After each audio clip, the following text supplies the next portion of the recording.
जब अर्थ का अपग्रेड शुरू हुआ और बाकी लोग दूसरी दुनियाओं में शिफ्ट हो गए, मैं अकेला रह गया। यहाँ तक कि गॉड ने भी मेरी एग्जिस्टेंस को नोटिस नहीं किया, सिर्फ इसलिए क्योंकि मेरा बॉडी बाकी लोगों से अलग था। अभी अभी मैंने देखा, स्कूल, रोड्स और मेरा घर सब पूरी तरह से खाली हैं। ऐसा लगा जैसे सब एक ही झटके में गायब हो गए हों और टाइम ही रुक गया हो। मैं कंफ्यूजन खड़ा था, तभी पीछे से एक फेरी आई और उसने सब एक्सप्लेन किया। धरती के एक्सपीरियंस पॉइंट्स पूरे हो गए थे, इसलिए अब उसे नेक्स्ट इरा में इवॉल्व करना था। टाइम 10 साल के लिए पूरी तरह से फ्रीज होने वाला था और दुनिया में डिवाइन पावर भरने वाली थी। अब लोग स्टेटस विंडो के जरिए यूनिवर्स और खुद के सीक्रेट्स को समझ पाएंगे, बिल्कुल परियों जैसे हायर बीइंग्स की तरह। लेकिन अर्थ एक डिस्ट्रक्शन एरा में भी एंटर कर रही थी और इंसानों को विलुप्त होने से बचाने के लिए गॉड ने उन्हें दूसरी दुनियाओं में भेज दिया ताकि वो डिवाइन एनर्जी सीख सकें और रेडी हो सकें।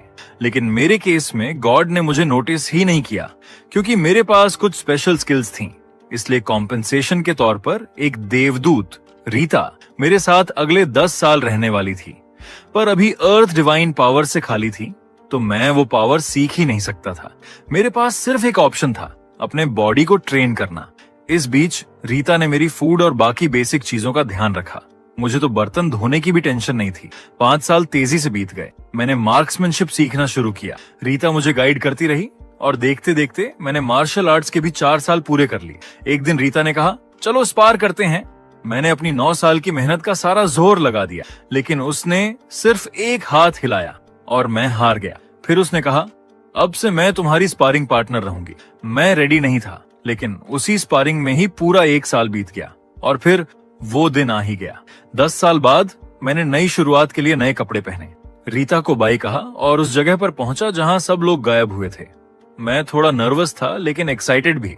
रीता से बिछड़ने का दुख तो था, लेकिन अब मैं अपनी ओल्ड लाइफ में वापस जाने वाला था। घंटों बीत गए लेकिन कोई भी वापस नहीं आया। रीता थोड़ी घबराई हुई मेरे पीछे आई और बोली, शायद कुछ गड़बड़ हो गई है। मुझे गुस्सा आ गया। ऑलरेडी 10 साल वेट कर चुका हूँ। क्या मुझे अब और 10 साल या 100 साल इंतजार करने होंगे? लेकिन 10, 20, यहाँ तक कि 50 साल भी बीत गए और लोग नहीं लौटे। हालांकि मेरा बॉडी परफेक्ट हो चुका था, मार्क्समैनशिप मास्टर लेवल तक पहुंच गया था, लेकिन मुझे अपने मॉम डैड का चेहरा भी ठीक से याद नहीं था। इन 50 सालों की मेहनत ने मुझे सुपर स्ट्रांग बना दिया, लेकिन अब कितना और झेल पाऊंगा? क्या वो लोग कभी लौटेंगे? मैं मार्शल आर्ट्स की सेम टेक्निक्स बार बार प्रैक्टिस करते करते बोर हो गया था। रीता नहीं चाहती थी कि मैं हार मानूं। उसने कहा, डिस्ट्रक्शन कभी भी आ सकता है। मैंने उसे बोला, अब से मैं पढ़ाई में फोकस करने वाला हूँ। एक ही काम करते रहने से बस जीना मुश्किल होता है। उसके बाद मैंने पूरे दिन किताबें पढ़नी शुरू की, novels, business books, history, geography, chemistry, सब कुछ। जब लाइब्रेरी की सारी किताबें खत्म हो गईं, तो मैंने दूसरे देशों की भाषाएं सीखनी शुरू की। फिर रीता और मैं वर्ल्ड टूर पर निकल पड़े। दुनिया घूमते घूमते मैंने हर जगह की किताबें पढ़ ली। हालांकि मुझे नहीं पता था कि कितना समय बीत चुका है, लेकिन मेरे पास थकने का वक्त नहीं था। महाविनाश से पहले बहुत कुछ करना बाकी था। रीता ने सोचा भी नहीं था कि सैकड़ों साल बीत जाने के बाद भी मैं अब तक यकीन करता हूं कि इंसान वापस आएंगे। उसने धीरे से प्रार्थना की, प्लीज सब इंसानों को वापस भेज दो, इससे पहले कि लुई अपनी हद पार करे। वो नहीं चाहती थी कि मैं खुद से हार मान लूं। जब पढ़ने को भी कुछ नहीं बचा, मैंने बुचरिंग सीखनी शुरू की। एक दिन जब मैं जंगली सुअर काट रहा था, रीता ने बोला, लुइस, अब 274 साल बीत चुके हैं। उसके लिए भी ये शॉकिंग था। फेरी के लिए भी ये बहुत लंबा टाइम था। उसने सोचा नहीं था कि मैं अब भी फ्यूचर के लिए तैयारी करता रहूंगा। मैंने कुछ नहीं कहा, बस अपनी बुचर स्किल्स पर काम करता रहा। 300वें साल तक मैंने ये कला पूरी तरह से मास्टर कर ली।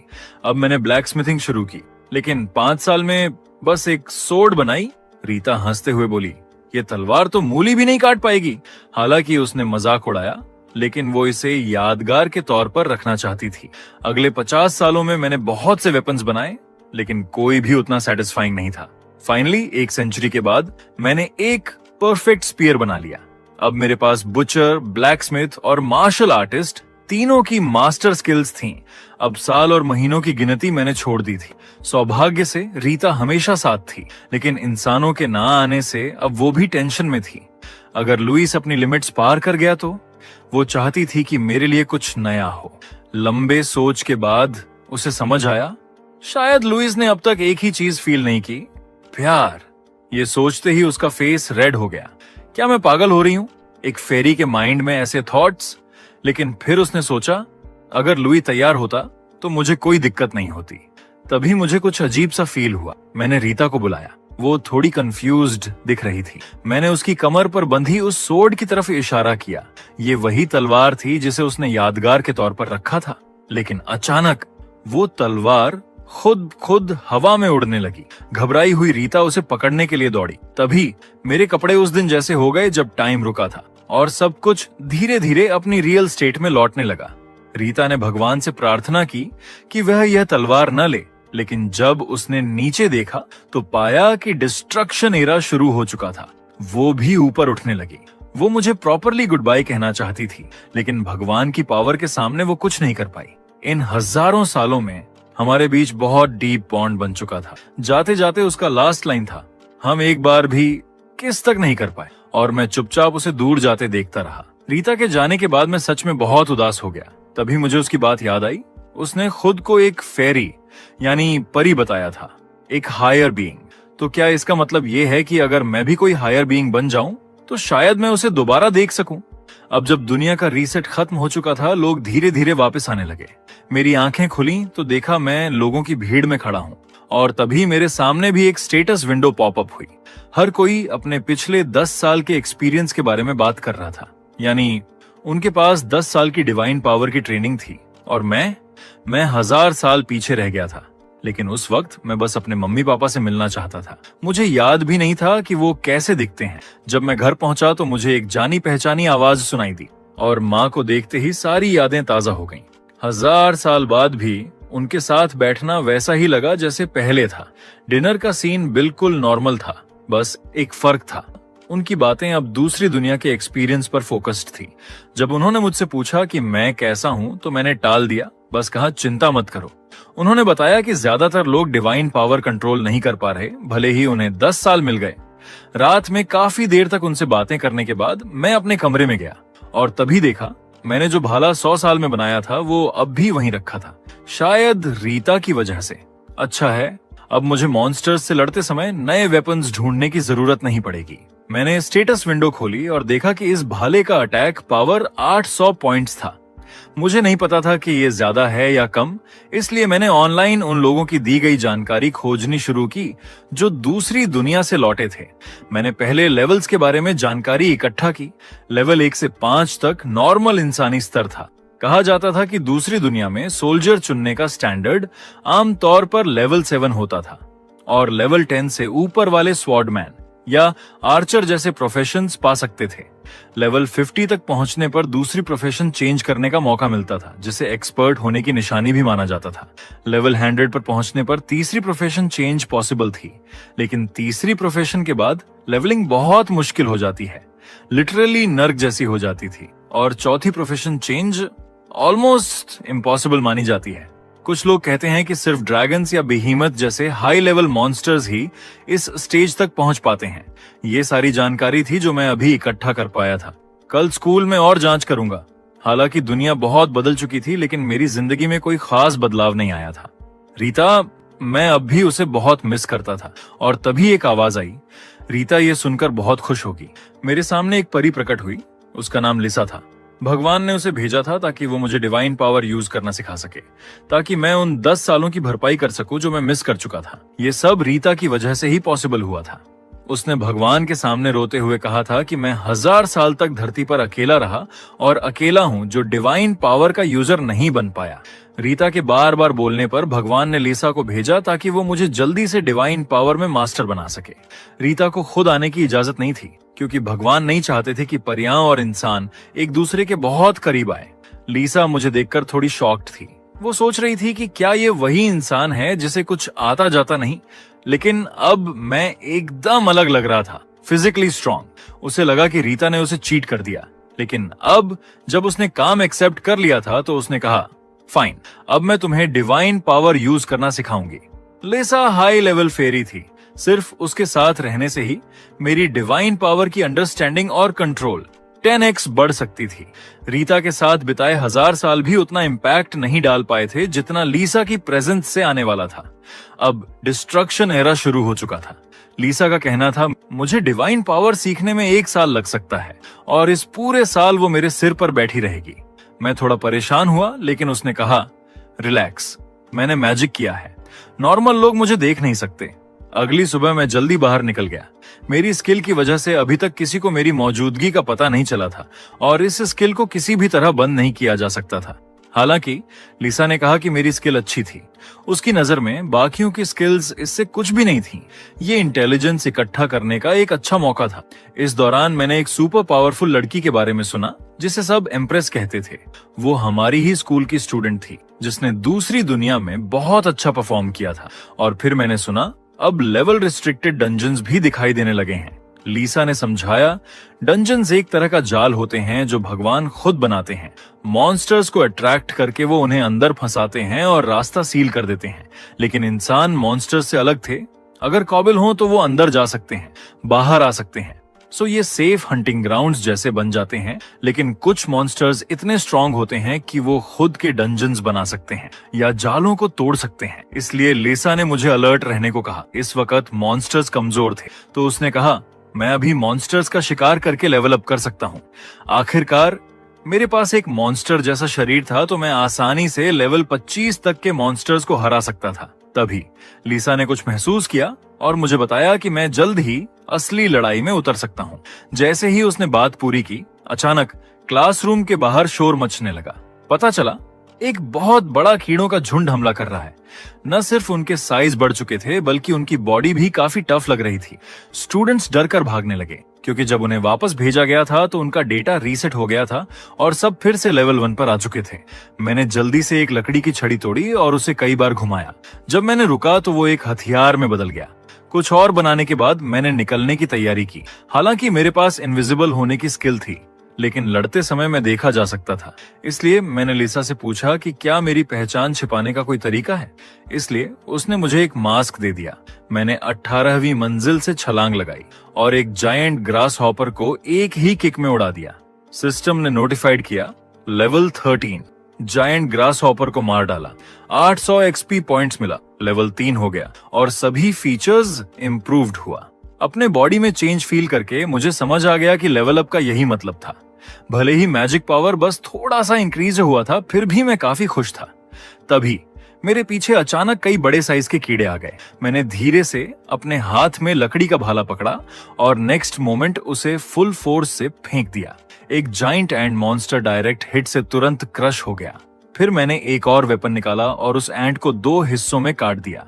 अचानक कई बिग साइज मच्छर भी आ गए। मैंने पहले एक को मार गिराया, लेकिन एक और मच्छर पीछे से चोरी छुपे आ गया और मुझे जोर से जमीन पर दबा दिया।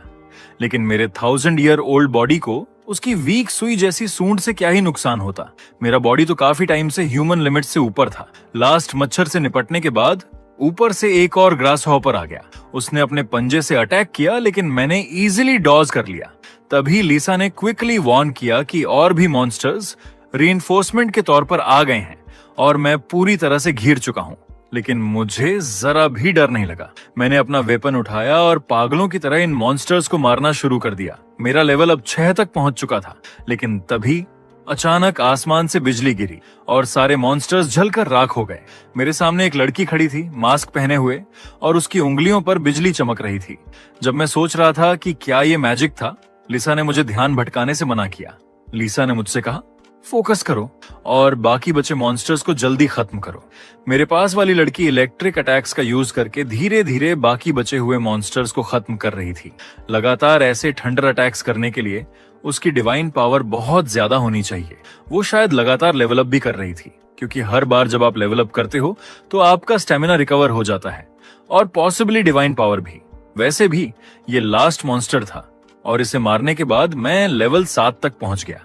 जब आर्मी हेल्प के लिए वहां पहुंची तो वहां सिर्फ बॉडीज का ढेर पड़ा था और उनके सामने एक आदमी मॉन्स्टर्स के पीछे के पार्ट्स से चीजें निकाल रहा था। लीसा ने कहा कि क्योंकि मैंने बुचरी सीखी थी, मैं मॉन्स्टर्स की बॉडीज को प्रोसेस करके मैजिक स्टोन्स निकाल सकता था।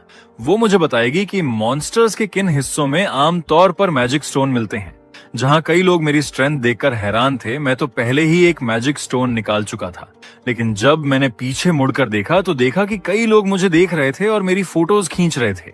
उसी मोमेंट जो लड़की बिजली कंट्रोल कर रही थी वो मेरी तरफ आई। वो चाहती थी कि मैं उसके मॉन्स्टर्स को प्रोसेस करने में हेल्प करूं। यहीं मेरी एम्प्रेस से पहली मुलाकात हुई। उसकी बात सुनकर मैंने मना तो नहीं किया, लेकिन उससे पूछा कि वो इसके लिए मुझे क्या देगी। उसने सीधे सीधे कहा कि अगर मैं बॉडीज प्रोसेस कर दूं तो वो मुझे शवों का 40% दे देगी। ये सुनकर मैं खुशी से मान गया। आसपास के लोगों से मुझे पता चला कि वो लड़की असल में एम्प्रेस ही थी। उसकी पावर उतनी ही स्ट्रांग थी जितनी अफवाहों में सुनी थी। थोड़ी देर में डिसमेंटलिंग पूरा हो गया और एम्प्रेस ने सक्सेसफुली एक मैजिक स्टोन और कई मटेरियल्स कलेक्ट कर लिए। मैंने अपना हिस्सा उठाया और निकलने की तैयारी करने लगा, जबकि बाकी सब लोग अभी भी एम्प्रेस की पावर में खोए हुए थे। लिसा ने कहा कि टेंशन मत लो, क्योंकि फाइट खत्म होने के बाद इनविजिबिलिटी एक्टिवेट हो गई थी और लोगों को अचानक लगा कि मैं गायब हो गया हूँ।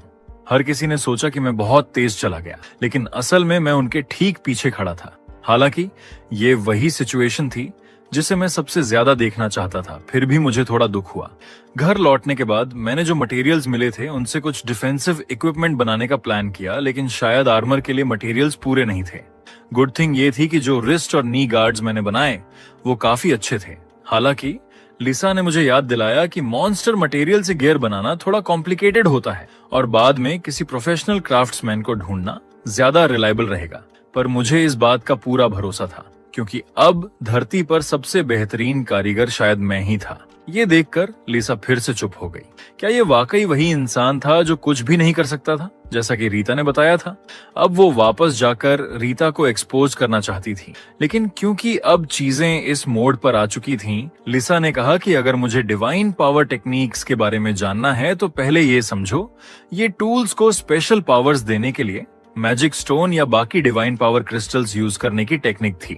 ये कुछ वैसा ही था जैसे अर्थ पर ब्लैकस्मिथिंग होती है, बस ये उससे ज्यादा एडवांस्ड लेवल का था।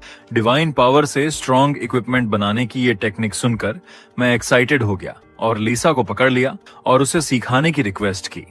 मेरे इस सडन एक्शन से लिसा थोड़ा शॉक हो गई। मुझे थोड़ा दूर हटाकर उसने कहा, ठीक है, मैं तुम्हें सिखाऊंगी। फिर लिसा ने कहा कि सीखने से पहले मुझे जरूरी मटेरियल्स और मैजिक स्टोन्स या ऐसे डिवाइन पावर क्रिस्टल्स रेडी करने होंगे जिनके प्रॉपर्टीज मैजिक स्टोन जैसी हों। जब मैंने पूछा कि डिवाइन पावर क्रिस्टल्स क्या होते हैं, तो उसने ड्रैगन के हार्ट्स का एग्जाम्पल दिया, जिनमें बहुत भारी मात्रा में डिवाइन पावर होती है। एक बार जब टूल का प्रोटोटाइप बन जाता है तो मैजिक स्टोन को पीसकर उसकी सरफेस पर लगाया जाता है। ये था सबसे बेसिक डिवाइन पावर इक्विपमेंट। इसके बाद आती थी स्पेशल एबिलिटीज देने वाली टेक्निक। चूंकि मैं डिवाइन पावर कंट्रोल नहीं कर सकता था, अब लिसा को लगा कि मैं शायद ये बना नहीं पाऊंगा, लेकिन मैंने हार नहीं मानी और डिसाइड किया कि पहले ट्राई करता हूँ। ये देखकर लिसा ने मुझे एक नई मेथड भी बताई। वो थी लार्ज क्वांटिटी में मैजिक स्टोन्स यूज करके डिवाइन पावर को मॉडिफाई करना। मतलब मैजिक स्टोन्स या डिवाइन पावर को कंज्यूम करके वेपन्स में फायर या आइस जैसी स्पेशल पावर्स देना। ये ऐसे इफेक्ट्स भी दे सकता था जैसे कि जब वेपन किसी अटैक को ब्लॉक करे तो यूजर का स्टेमिना धीरे धीरे रिकवर हो। किस वेपन में क्या पावर देनी है, ये पूरी तरह कारीगर की इच्छा पर डिपेंड करता था। इसलिए ओवरऑल स्पेशल एबिलिटीज ऐड करने के लिए बहुत स्ट्रॉन्ग डिजायर चाहिए होती थी। तो मैंने इक्विपमेंट बनाना शुरू किया और जल्दी ही रिस्ट और नी गार्ड्स रेडी हो गए। जब मैंने उन पर मैजिक स्टोन पाउडर छिड़का तो स्टेटस विंडो में नोटिफिकेशन आया, डिवाइन पावर टेक्निक्स लर्न्ड। लेकिन क्राफ्टिंग प्रोसेस अभी खत्म नहीं हुई थी। अभी भी कुछ मैजिक स्टोन्स बचे हुए थे। अब मैंने प्लान किया कि मैं मैजिक स्टोन के अंदर छुपी डिवाइन पावर को यूज करूंगा। मुझे आंखें बंद करके फोकस करता देख लिसा बहुत हैरान हुई। उसे लगा भी नहीं था कि मैं इतनी जल्दी इक्विपमेंट्स को स्पेशल एबिलिटीज देने की कोशिश करूंगा। उसी पल मैंने सोचा कि मैं चाहता हूं कि इस टूल में ग्रास हॉपर के हथियार जैसी तेजी हो। मैं सक्सेस के बहुत करीब था, लेकिन मैजिक स्टोन की कमी की वजह से मैं ऑलमोस्ट फेल हो गया। ये देखकर लिसा को थोड़ा अफसोस हुआ और उसने तुरंत डिवाइन पावर देकर मेरी हेल्प की। अगले ही पल अनगिनत एनर्जी मेरी हथेली में व्रिस्ट गार्ड के अंदर घुस गई। लिसा को लगा कि शायद ये अब भी फेल हो गया, लेकिन मैंने हल्का सा स्माइल किया क्योंकि मेरा डिवाइन पावर मेमोरी लेवल अब बढ़ चुका था। इसका मतलब ये भी था कि रिस्ट गार्ड ने स्पेशल एबिलिटीज गेन कर ली थी। मैंने अपना हाथ उठाया और धीरे से वेव किया। पास की आयरन चेन तुरंत कट गई और उसकी पावर बिल्कुल वैसी ही थी जैसी मैंने इमेजिन की थी। हालांकि लिसा ने मेरी हेल्प की थी, लेकिन पहली ही कोशिश में सक्सेस होने पर उसने मेरी तारीफ की। लेकिन क्योंकि मैंने अभी अभी पार्क का झूला तोड़ दिया था, मैं जल्दी से वहां से भाग गया। लिसा बस चुप रह गई क्योंकि वो उसे जादू से रिपेयर कर सकती थी। अगले दिन मैंने अपनी मम्मी को काफी देर तक समझाया। मैंने कहा कि मैं बस थोड़ा बाहर घूमने गया था और फाइनली बाहर निकलने में सक्सेस हो गया। रास्ते में मैंने लिसा को बताया कि मैं एम्प्रेस को फिर से देखना चाहता हूँ क्योंकि मुझे उसके कंट्रोल में डिवाइन पावर बहुत इंटरेस्टिंग लगी। एम्प्रेस की पावर्स उन लोगों से भी ज्यादा स्ट्रांग थीं जो दूसरी दुनिया में ट्रांसफर हुए थे, लेकिन लिसा ने कहा कि ये कोई बड़ी बात नहीं थी। आखिर उसके पास 10 साल का एक्सपीरियंस था। उसकी नजर में मैं ही था जो सच में स्पेशल था, बिना डिवाइन पावर के भी मॉन्स्टर्स के शेल को प्रोसेस करने में केपेबल। उसे भी इस बात पर काफी सरप्राइजन हुआ। जैसे ही उसने बात पूरी की, लिसा सडनली रुक गई। उसने पीछे मुड़कर देखा तो मैंने पूछा, क्या हुआ? लिसा ने कहा कि उसे एक मॉन्स्टर ग्रुप फील हुआ है जिसका लीडर लेवल 35 का आइस वुल्फ है। ये सुनकर मैं थोड़ा शॉक्ड था क्योंकि लिसा ने पहले कहा था कि कैटेक्लिज्म के अर्ली फेज में हाई लेवल मॉन्स्टर्स नहीं होते। मजबूरी में लिसा ने एक्सप्लेन किया कि उसे कल से ही कुछ ऑफ सा फील हो रहा था क्योंकि डे 2 पर जो मॉन्स्टर्स हमने मारे थे वो ऑलरेडी लेवल 10 से ज्यादा थे। अब अर्थ पर डेफिनेटली कुछ गड़बड़ थी। लिसा को लगा कि आगे चलकर शायद उसे मेरी मदद की जरूरत पड़े। मैं और पूछ पाता उससे पहले ही उसने कहा, चलो जल्दी, वहां की सिचुएशन अर्जेंट है। उसने ये भी समझाया कि ये मॉन्स्टर्स इतने स्ट्रॉन्ग क्यों हैं। कैटेक्लिज्म से पहले गॉड ने ह्यूमंस को दूसरी दुनिया में ट्रांसफर कर दिया था, लेकिन एनिमल्स को अर्थ पर ही छोड़ दिया। गॉड ने सोचा कि अर्थ पर एनिमल्स को 10 साल छोड़ने में कोई दिक्कत नहीं होगी, लेकिन एक अननोन एरर की वजह से अर्थ की टाइमलाइन ड्रास्टिकली चेंज हो गई थी। दूसरी दुनिया में सिर्फ 10 साल बीते थे, लेकिन अर्थ पर 1000 साल गुजर चुके थे। इन 1000 सालों में मैं रीता के साथ टाइम बिताने और चीजें सीखने में बेझिझक था, इसलिए टाइम शिफ्ट को नोटिस नहीं कर पाया। भले ही टाइमलाइन रीसेट हो चुकी थी, लेकिन जानवर जो सिर्फ 10 साल जीने वाले थे अब 1000 साल तक सरवाइव कर चुके थे। रिजल्ट अब साफ था, अर्थ के जानवर बहुत पावरफुल और इंटेलिजेंट बन चुके थे। लिसा जहां मुझे लेकर गई वहां पहले से ही खून फैला हुआ था। उसने बताया कि उसने सिचुएशन की रिपोर्ट कल ही भेज दी थी, लेकिन जब तक एडजस्टमेंट आता उसने होप की कि मैं इन मॉन्स्टर्स को क्लियर कर दूंगा और बाद में प्रॉपर रिवॉर्ड भी मिलेगा। लेकिन आइस वुल्व्स के इस पैक को देखकर मुझे समझ आ गया कि ये काम इतना इजी नहीं होगा। लकी बात ये थी कि करंट वुल्व्स बहुत ज्यादा स्ट्रांग नहीं थे और मुझे पीछे हटने की जरूरत नहीं पड़ी। मैंने तुरंत अपना स्पीयर उठाया, ऊपर जंप किया और वुल्व्स पर लैंड करते ही हमला कर दिया। इवन स्ट्रॉन्गेस्ट आइस वुल्फ भी मेरी सिंगल स्ट्राइक में खत्म हो गया। कल के लेवल अप की वजह से मेरी स्ट्रेंथ बहुत बढ़ चुकी थी। साइट पर लगभग 70 मॉन्स्टर्स थे। लीडर की मौत के बाद भी बाकी वुल्व्स ने हार नहीं मानी, लेकिन बाकी छोटे मॉन्स्टर्स तो मेरे लिए और भी आसान थे। जब मैं उन्हें मार ही रहा था, पीछे से चीखने की आवाजें आने लगी। कुछ लोग जो टाइमली एस्केप नहीं कर पाए अब वुल्व्स से घिरे हुए थे। दूसरी दुनिया के सेफ हंटिंग जोन्स के उल्टे यहाँ के वुल्व्स रियल थे और लेवल रिसेट लोग मैजिक यूज करके भी रेजिस्ट नहीं कर पा रहे थे। राइट मोमेंट पर मैंने अपना स्पीयर लेकर उन्हें बचाने के लिए डैश मारा। सिर्फ एक स्विंग में 2 वुल्व्स को मार गिराया। लेवल अप करते हुए मैं लेवल 9 तक पहुंच गया, लेकिन फिर रुक गया क्योंकि ये मेरा कोई प्रोफेशन नहीं था। मैं लेवल 10 तक नहीं पहुंच सकता था, लेकिन किस्मत से एक्स्ट्रा एक्सपी स्टोर हो रहा था। जब मैंने लोगों को बचाया तो साइड के कुछ लोग मुझे पहचान गए। मैं वही एस यूनिवर्सिटी का कल का मास्क वाला आदमी था, लेकिन उन्होंने जो टाइटल दिया वो थोड़ा वियर्ड था। एस यूनिवर्सिटी का प्रोक्टोलॉजिस्ट, एक speed based powerful warrior. Honestly ये सुनकर मैं थोड़ा ऑकवर्ड फील कर रहा था और लिसा मेरा मजाक उड़ाने से पीछे नहीं रही। वुल्व्स को मारते वक्त एक सरप्राइजिंग चीज हुई। एक ग्रे वुल्फ ने एक्चुअली एक आदमी को हॉस्टेज बना लिया। उसके स्मूथ मूव्स को देखकर लिसा ने गेस किया कि शायद उसने पहले भी ऐसा किया है, लेकिन ट्रू पावर के सामने ऐसी ट्रिक्स यूजलेस थीं। बोलते बोलते मेरा स्पीयर ऑलरेडी ग्रे वुल्फ की चेस्ट में जा चुका था। अब मेरे पास कोई वेपन नहीं था और वुल्व्स का पैक मुझ पर हमला करने की तैयारी कर चुका था। बट लिसा की ट्रेनिंग के कारण मेरा कॉम्बैट सेंस हाई था। वुल्व्स एक एक करके गिरने लगे। कुछ ही देर में मैंने 70 से ज्यादा वुल्व्स को खत्म कर दिया था। अब बारी थी हार्वेस्टिंग की, लेकिन स्पीयर इस काम के लिए अनकंफर्टेबल था। सो मुझे फ्यूचर में एक स्पेशल बुचर्स नाइफ बनाना होगा। इस बार इतने सारे कॉर्प्सेस थे कि मैं अकेले हैंडल नहीं कर सकता था। इसलिए मैंने आने वाली आर्मी से बात की कि वो लोग मैजिक स्टोन छोड़कर बाकी मटेरियल खरीद लें। ऐसे ही ये हंट खत्म हुआ। थोड़ी ही देर बाद आर्मी वाले पैसे लेकर आ गए। वो काफी जेनरस थे। लिसा ने भी कहा कि आगे चलकर उनके साथ अच्छे रिश्ते रखना मेरे लिए फायदेमंद रहेगा। लड़ाई के बाद ज्यादा टाइम नहीं बीता था कि मेरी इनविजिबिलिटी एक्टिव हो गई। ये चेक करने के बाद कि कोई मुझे नहीं देख पा रहा, मैं धीरे धीरे घर की तरफ निकल पड़ा। मुझे पता था कि आगे के लिए और प्रिपरेशन करनी पड़ेगी क्योंकि मॉन्स्टर्स और स्ट्रॉन्ग होते जा रहे थे। घर पहुंचने के बाद लिसा के गाइडेंस में मैंने स्टेटस विंडो खोली। अब प्रोफेशन चुनने का टाइम था। बहुत सारे ऑप्शंस थे। सबसे पहले मैंने असैसिन को रिजेक्ट कर दिया क्योंकि मेरे पास इनविजिबिलिटी पहले से ही थी। लिसा ने बताया कि जब मेरी डिवाइन पावर और बढ़ेगी तो इनविजिबिलिटी को मैं एक एक्टिव स्किल भी बना सकता हूँ। टोटल 23 प्रोफेशन थे और मैं कंफ्यूजन था। मैंने लिसा से सजेशन मांगा। वो थोड़ी हैरान हुई क्योंकि उसके हिसाब से अभी मेरे पास इतने सारे प्रोफेशन नहीं होने चाहिए थे। उसने कहा कि अगर थोड़ा इंतजार करूं तो ये 40 तक भी पहुंच सकते हैं। कुछ सोचने के बाद लिसा ने मुझे 2 ऑप्शन दिए, स्पीयरमैन और वॉरियर। क्योंकि मैंने हमेशा स्पीयर ट्रेनिंग की थी इसलिए ये मेरे लिए नेचुरल चॉइस थी। हालांकि उस दौरान मुझे अक्सर मार भी खानी पड़ती थी। फिर भी लिसा को लगा कि ये मेरी किस्मत है क्योंकि सीधे एक परी से स्किल सीखने का चांस बहुत रेयर होता है। उसने मुझे भरोसा दिलाया कि बाद में और सब प्रोफेशन मिलेंगे। आखिरकार मैंने स्पीयरमैन चुन लिया। मेरी सोच थी कि भाले से डैमेज ज्यादा डिसेंट होगा, लेकिन जब मैंने कंफर्म किया तो विंडो अलग तरीके से बदली। मुझे ब्लड स्पेयरमैन का ऑप्शन मिला। ये एक यूनिक प्रोफेशन था जिस पर मेरा नाम लिखा हुआ था। यूनिक प्रोफेशन हमेशा नॉर्मल वाले से ज्यादा पावरफुल होते हैं। लिसा ने तुरंत कहा कि मुझे इसे ही लेना चाहिए। हालांकि इन्हें लेवल अप करने के लिए ज्यादा एक्सपी चाहिए होती है, लेकिन वैल्यू हमेशा हाई रहती है। मैंने कंफर्म किया और तुरंत लेवल 18 तक पहुंच गया। लेकिन वहां एक ट्विस्ट हुआ। ब्लड स्पेयरमैन बदलकर ब्लर स्पेयरमैन बन गया। अब इसमें स्टील्थ में रहते हुए 10% अटैक पावर बोनस मिल रहा था। ये मेरे कॉस्मिक लोनर टाइटल की वजह से हुआ जिसने प्रोफेशन चॉइस को बदल दिया। मैं थोड़ा उदास हुआ, लेकिन अब चेंज करने का कोई तरीका नहीं था। नया प्रोफेशन लेने के बाद मेरे पूरे शरीर में पावर दौड़ गई। मैं और स्ट्रांग हो गया।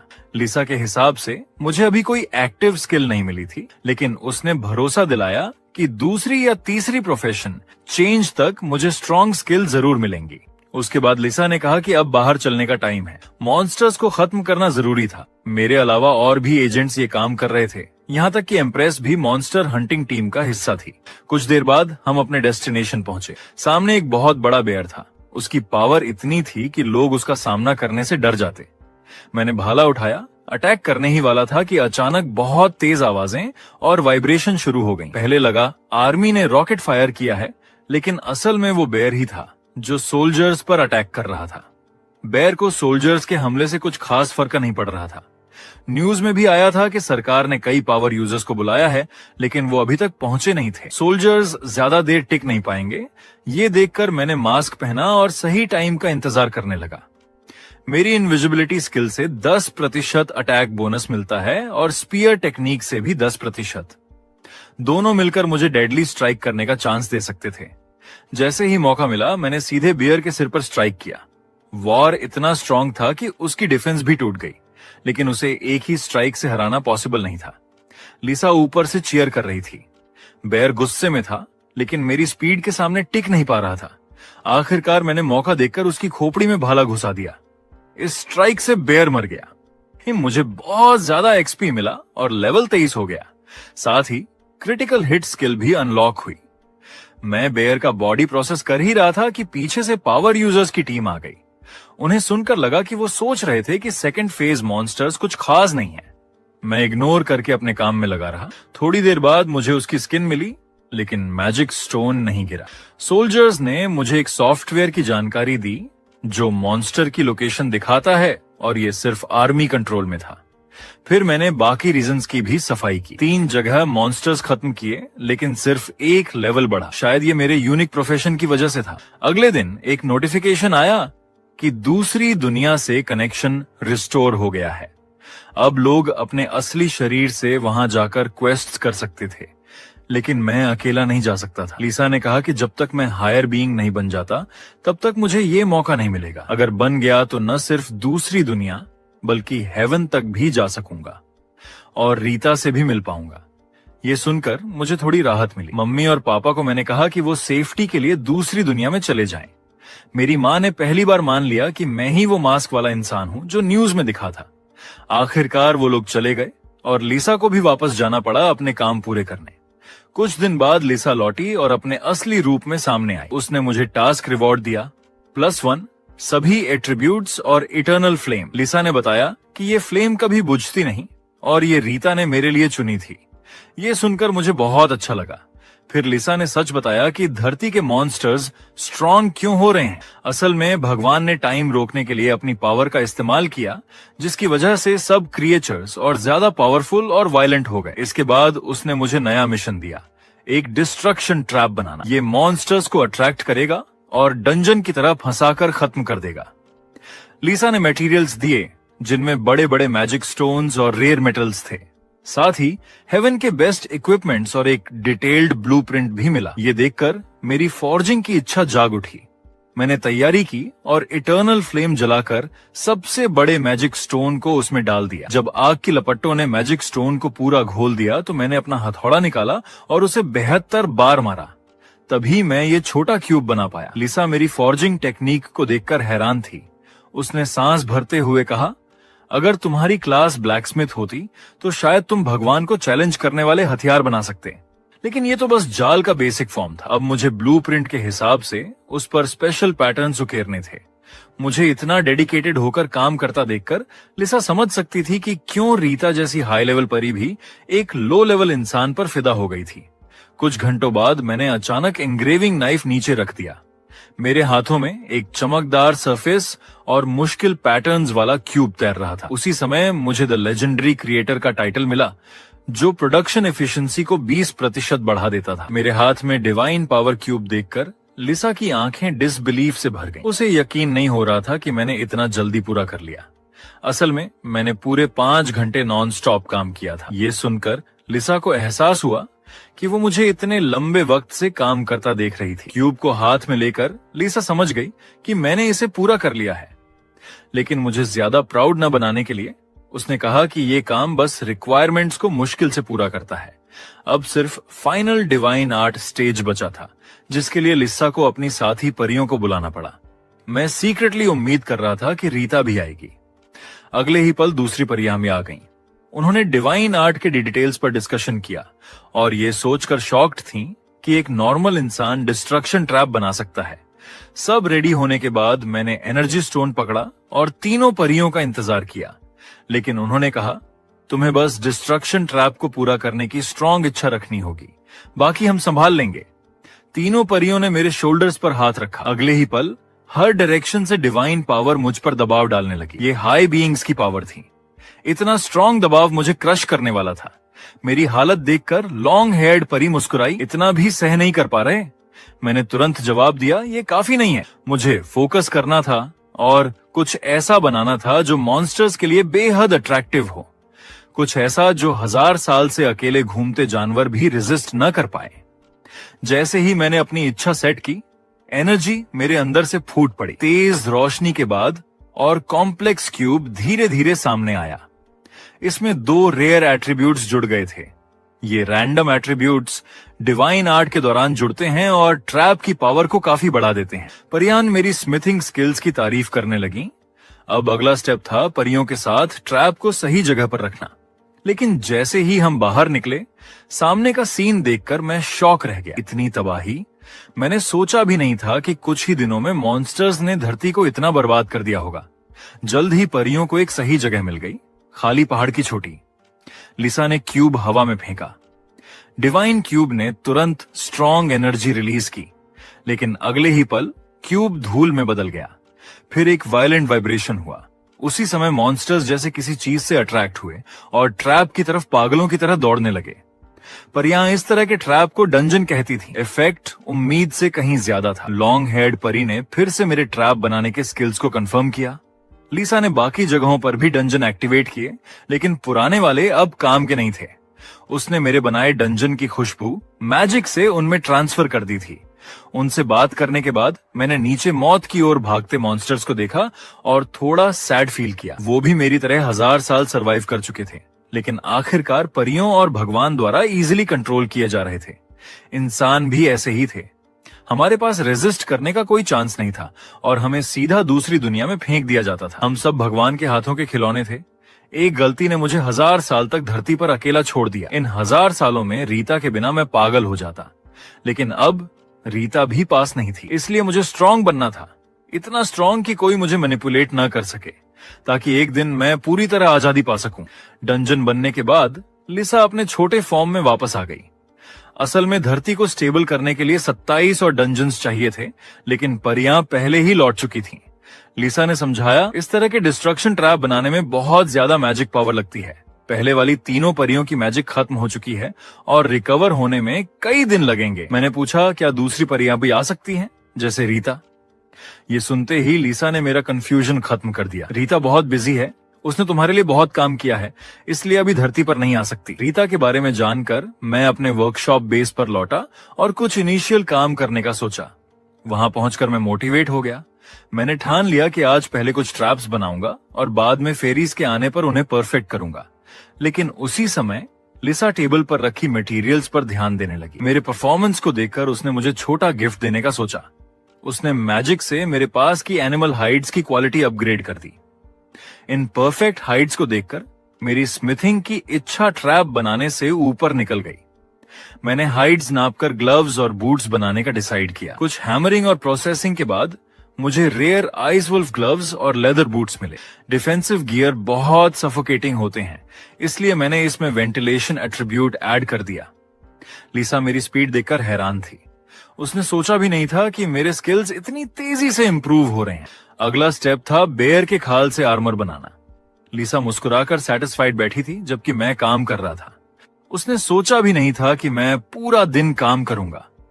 एक फेरी होते हुए भी उसे नींद आने लगी, लेकिन मैं रुकने वाला नहीं था, क्योंकि आर्मर लाइफ सेविंग इक्विपमेंट था। कुछ घंटों बाद मेरी तेज आवाज से लिसा उठ गई। अब unique great bear hide armour तैयार था, लेकिन मैं यहीं नहीं रुका।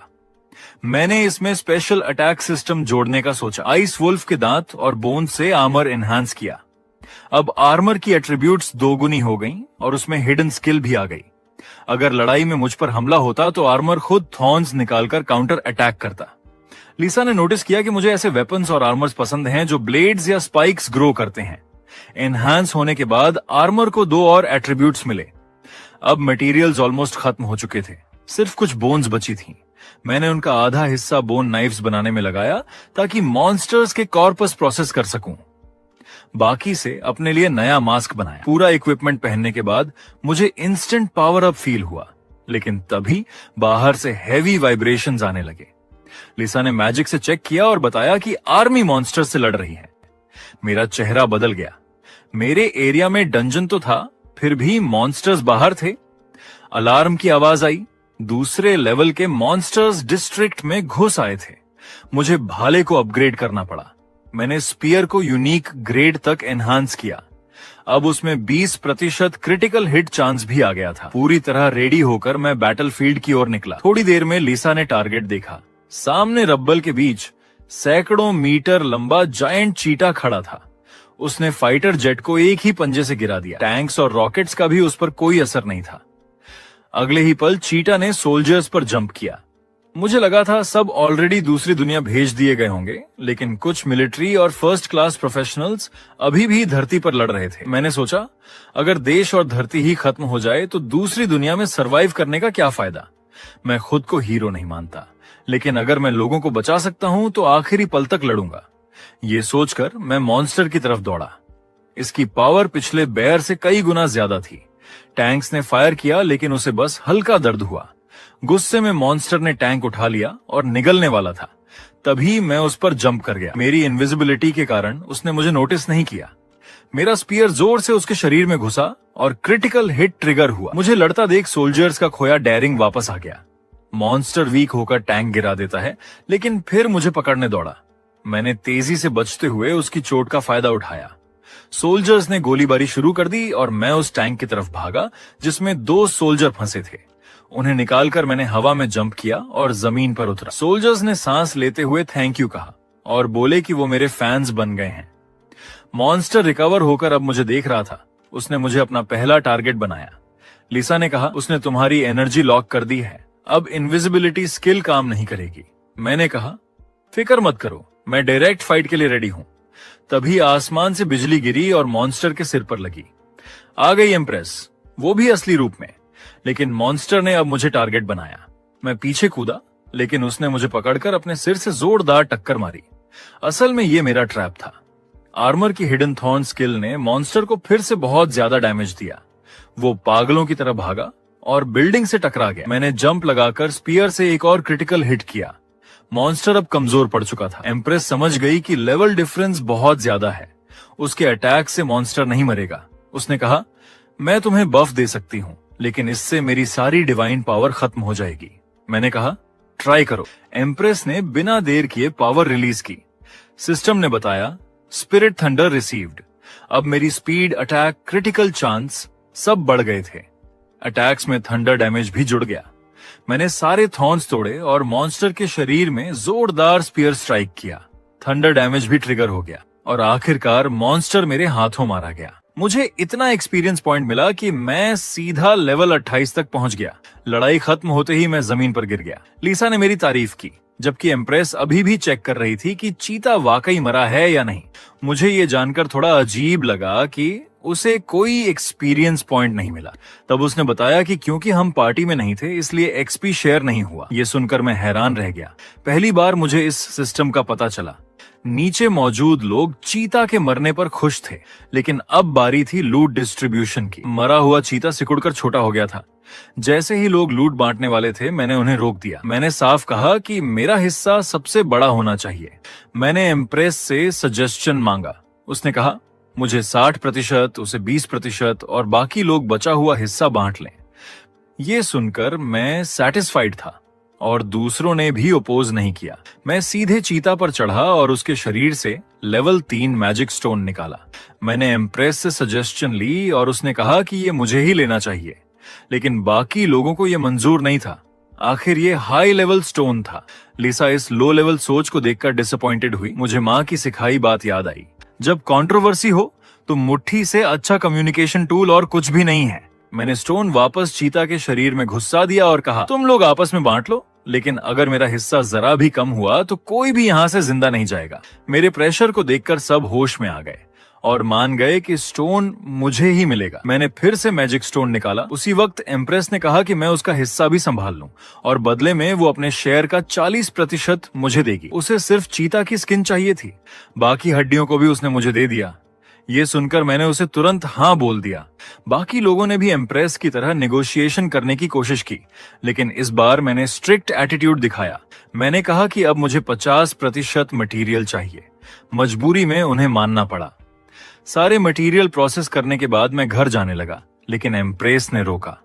उसने कहा कि मेरी इनविजिबिलिटी बहुत स्ट्रांग है, वो भी मुश्किल से नोटिस कर पाई। असल में वो मेरे साथ पार्टी बनाना चाहती थी। मैंने सीधे मना कर दिया। उसने जबरदस्ती नहीं की, क्योंकि उसे धरती पर और लड़ाइयां लड़नी थीं। जाते जाते उसने मुझे अपना बिजनेस कार्ड दिया। उसका नाम था कंग मराई, लेकिन मेरा उससे कांटेक्ट करने का कोई इरादा नहीं था, इसलिए कार्ड जेब में रख लिया। इतना मटेरियल लेकर मैं और लिसा घर लौट आए और वर्कशॉप में काम जारी रखा। मैंने पहले कुछ डिस्ट्रक्शन ट्रैप्स बनाने का फैसला किया। लिसा अभी सोच रही थी कि धरती पर इतने स्ट्रॉन्ग मॉन्स्टर्स क्यों आ रहे हैं।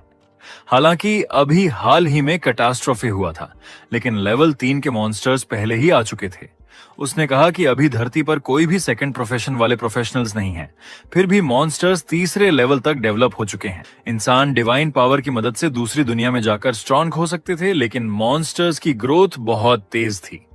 मैंने काल्मनेस के साथ कहा, फिलहाल कोई सॉल्यूशन नहीं है, तो जो कर सकते हैं वही करते हैं। हमारी बातों से पता चला कि सिर्फ हमारे देश में ही लेवल 3 मॉन्स्टर्स दिख रहे थे। मैंने अंदाजा लगाया कि ये डिस्ट्रक्शन ट्रैप्स की वजह से हो रहा है।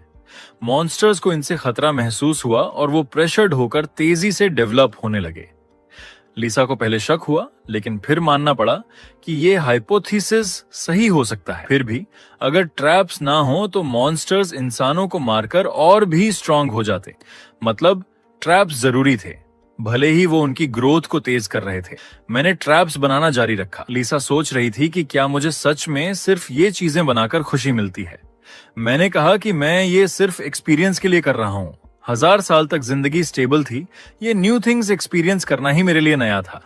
उसने कहा कि जब मैं और स्ट्रांग बनूंगा तो और भी अलग एक्सपीरियंसेस मेरा इंतजार कर रहे होंगे। यही मेरा भी मानना था कि खुद को लगातार स्ट्रांग बनाता रहूं। कुछ टाइम बाद रात हो गई और फेरीज वापस आई, जिन्होंने अपनी माना रिकवर कर ली थी। डिस्ट्रक्शन ट्रैप परफेक्ट करने के बाद वो अलग अलग देशों में डंजन सेट करने निकल गई। घर आकर मैं नहाया। आईने में देखकर लगा कि मेरा शरीर पहले से ज्यादा मस्कुलर हो गया है। मैंने लिसा से पूछा तो उसने कहा कि ये तो हर लेवल अप के साथ बढ़ता ही है। अब समझ आया कि चेहरा भी हैंडसम लगने लगा है। ये सुनकर मैं खुश होकर मसल्स दिखाने लगा। लिसा ने मुझे चिप्स फेंककर टीवी से हटने को कहा। अगले दिन सुबह उठते ही सिस्टम ने नई स्किल दी, रेस्ट। पहले तो मैं इसे हल्के में ले रहा था, लेकिन लिसा बोली कि ये एसएस लेवल डिफिकल्टी वाली स्किल है जिसे उसने भी मास्टर नहीं किया। असल में मैं हर रात बेटर स्लीप टेक्निक्स ट्राई करता था, इसी वजह से ये स्किल मुझे मिल गई। रेस्ट अभी सिर्फ स्लीप रिकवरी बढ़ाता था, लेकिन डेवलप होने के बाद बहुत पावरफुल होगा। लिसा ने बताया कि स्किल्स भी डेवलप हो सकती हैं, जैसे प्रोफेशंस। मेरी स्पीयर स्किल और बैटल स्किल भी अपग्रेड हो सकती थी, लेकिन कंडीशन बहुत हार्ड थी। मुझे लेवल 4 के मैजिक स्टोन चाहिए था, यानी अभी शॉर्ट टर्म में अपग्रेड पॉसिबल नहीं था। लिसा को लगता था कि मेरी लेवलिंग स्लो है, क्योंकि मेरा यूनिक प्रोफेशन ज्यादा एक्सपी कंज्यूम करता है। अभी मैं सबसे स्ट्रांग था क्योंकि 1000 साल की मार्शल आर्ट्स प्रैक्टिस थी, लेकिन बाकी लोग भी धीरे धीरे डिवाइन पावर सीखकर मुझे कैच कर लेंगे। अगर मैंने डिवाइन पावर मास्टर कर ली तो मैं ऐसा मॉन्स्टर बन सकता था जो गॉड को भी चैलेंज करे। 2 दिन बाद माँ मुझे दूसरी दुनिया से ब्रेकफास्ट देने आई और जल्दी लौट गई। तभी न्यूज में वही जगह दिखाई गई जहां मैंने जायंट चीटा को मारा था, लेकिन उसका डेड बॉडी गायब था। सबने कहा कि डंजन ने डेड बॉडी निगल लिया होगा, लेकिन मुझे शक हुआ कि चीता प्रेग्नेंट थी और अचानक कैमरे में मैंने एक ब्लैक चीटा की प्रेजेंस देखी। शायद उसकी पावर इनविजिबिलिटी थी। मुझे अफसोस हुआ कि अगर जायंट चीटा को पूरा काटकर चेक किया होता तो ये हिडन डेंजर कभी न रहता। इस छिपे हुए खतरे की जड़ उन लोगों में थी जिन्होंने मटेरियल्स के लिए झगड़ा किया और बॉडी को टाइम पर नहीं काटा। लिसा की बातें मेरी जिम्मेदारी को कम नहीं कर सकती थी। मैं अभी भी काफी केयरलेस था। मेरी निराशा देख के लिसा को अचानक लगा कि वो मुझे पूरी तरह से अभी तक समझ ही नहीं पाई है। मुझे आखिर समझ आया कि जब चीता क्लियरली एक होपलेस सिचुएशन में था तो उसका स्ट्रगल अपग्रेड के लिए नहीं, बल्कि अपने पेट में छुपे बच्चे को हाइड करने के लिए था। मैंने पहले बॉडी को पूरा नहीं काटा था, लास्ट का आधा सीन पर मौजूद लोगों के लिए छोड़ दिया था। अब पीछे सोचूं तो चीता का बच्चा डेफिनेटली अपनी इनविजिबिलिटी स्किल का यूज करके अंदर ही छुप गया होगा, और जब मैं चला गया तो लोग लूट के बंटवारे के लिए झगड़ पड़े। इसलिए माँ चीता का बॉडी शायद काफी देर तक पड़ा रहा और बच्चा शायद तभी पैदा हुआ। लेकिन अब लिसा ने और भी खराब रिजल्ट के बारे में सोचा। चीता को मारने में कई लोग शामिल थे। छोटा चीता पैदा होते ही अपनी माँ का बॉडी खा गया और वहाँ कई फर्स्ट लेवल ह्यूमंस मौजूद थे। ये सुनते ही मैं पूरा कांप गया और पूछा, क्या ये छोटा चीता 3rd लेवल का है? लिसा ने कॉन्फिडेंट होकर कहा, स्पेशल इनविजिबिलिटी एबिलिटीज वाला छोटा चीता डेफिनेटली 3rd लेवल का है। ये सुनकर मैं चुप हो गया और नॉइजी टीवी बंद कर दिया। लिसा सच में जानना चाहती थी कि क्या मुझे मॉन्स्टर का सामना करने का कॉन्फिडेंस है। इस पर मैं नेचुरल कॉन्फिडेंस से भरा था। उसकी एबिलिटी भी इनविजिबिलिटी थी और मुझे जरूरी नहीं कि उससे हारना पड़े। मेरे कॉन्फिडेंट एटीट्यूड को देखकर लिसा ने मुझे कुछ गुड न्यूज भी दी। अगर उसकी इनविजिबिलिटी बहुत स्ट्रांग है तो उसकी डिफेंस और अटैक कंपैरेटिवली वीक होगी, और वो अभी न्यूबॉर्न था तो उसकी स्ट्रेंथ पिछली चीता से ज्यादा नहीं होगी। तो मैंने नए इक्विपमेंट्स बनाने की तैयारी की। मुझे जल्दी इसका पीछा करना था, वरना अगर वो सिटी के सेंटर तक पहुंच गया तो बाकी बचे ह्यूमंस खतरे में पड़ जाते। लेकिन तभी मुझे याद आया कि कोई और है जो मेरी मदद कर सकती है, एम्प्रेस। वो मुझे पावरफुल बफ्स दे सकती थी। तो मैंने तुरंत फोन निकाला और उसे कॉल करने की तैयारी की। ये देखकर लिसा ने रिमाइंड किया कि इसका मतलब मेरी आइडेंटिटी रिवील हो जाएगी। कुछ ही देर में मैं वर्कशॉप के पास एक फोन बूथ पर पहुंचा। फिर मैंने कांग मिरे का नंबर डायल किया। हालांकि मैंने पहले कहा था कि मैं उससे कांटेक्ट नहीं करूंगा, लेकिन सिचुएशन स्पेशल थी। उसकी हेल्प से मेरी जीत की चांस काफी बढ़ जाती। उसी टाइम एम्प्रेस को कॉल मिली, लेकिन पब्लिक फोन नंबर ने उसे कंफ्यूज कर दिया। कॉल कनेक्ट होने पर उसने मेरी आवाज नहीं पहचानी। मजबूरी में मुझे वो टाइटल रिवील करना पड़ा जो लोगों ने मुझे दिया था। ये सुनकर एम्प्रेस को फाइनली समझ आया कि मैं ही उसे ढूंढ रहा हूँ। मैंने टाइम वेस्ट नहीं किया और तुरंत उसे मॉन्स्टर के बॉडी के गायब होने का असली रीजन बता दिया। सिचुएशन बहुत सीरियस है ये समझकर एम्प्रेस ने साफ तौर पर मेरी हेल्प के लिए हाँ कह दी। लेकिन अनएक्सपेक्टेड ये था कि उसने ये भी कहा कि वो आर्मी से कांटेक्ट करेगी ताकि वो भी मेरी मदद कर सके। हेल्पर अब सेफ था और इक्विपमेंट्स में थोड़े एडजस्टमेंट्स करने का टाइम था। वर्कशॉप में पहुंचकर मैंने एम्प्रेस से मिली कई मटेरियल्स निकाले। मॉन्स्टर की इनविजिबिलिटी स्पेशल एबिलिटी को टारगेट करते हुए मैं एक खास हथियार बनाना चाहता था। वेपन्स के लिए मेरा लॉन्ग स्पीयर ऑलरेडी काफी था, लेकिन मुझे चाहिए था एक long range throwing weapon. Opponent की एबिलिटी इनविजिबिलिटी थी, लेकिन शायद मेरी इनविजिबिलिटी एबिलिटी जितनी स्ट्रांग नहीं थी। इस टाइम एम्बुश करना बेस्ट स्ट्रैटेजी थी। कुछ ही देर में मैंने माँ चीता की हड्डियों से एक हार्पून बनाया। ये नॉर्मल स्पीयर से अलग था। इसके बार्ब्ड सिरा प्रे को मजबूती से पकड़ सकता था और मैं इसमें और चीजें ऐड करने वाला था। हार्पून में स्ट्रॉन्ग पेनिट्रेशन पावर थी, लेकिन अगर इसके पीछे की रोप टूट गई तो खतरनाक हो जाता। तो मैंने चीता की स्किन को रोप के रूप में यूज करने का डिसाइड किया।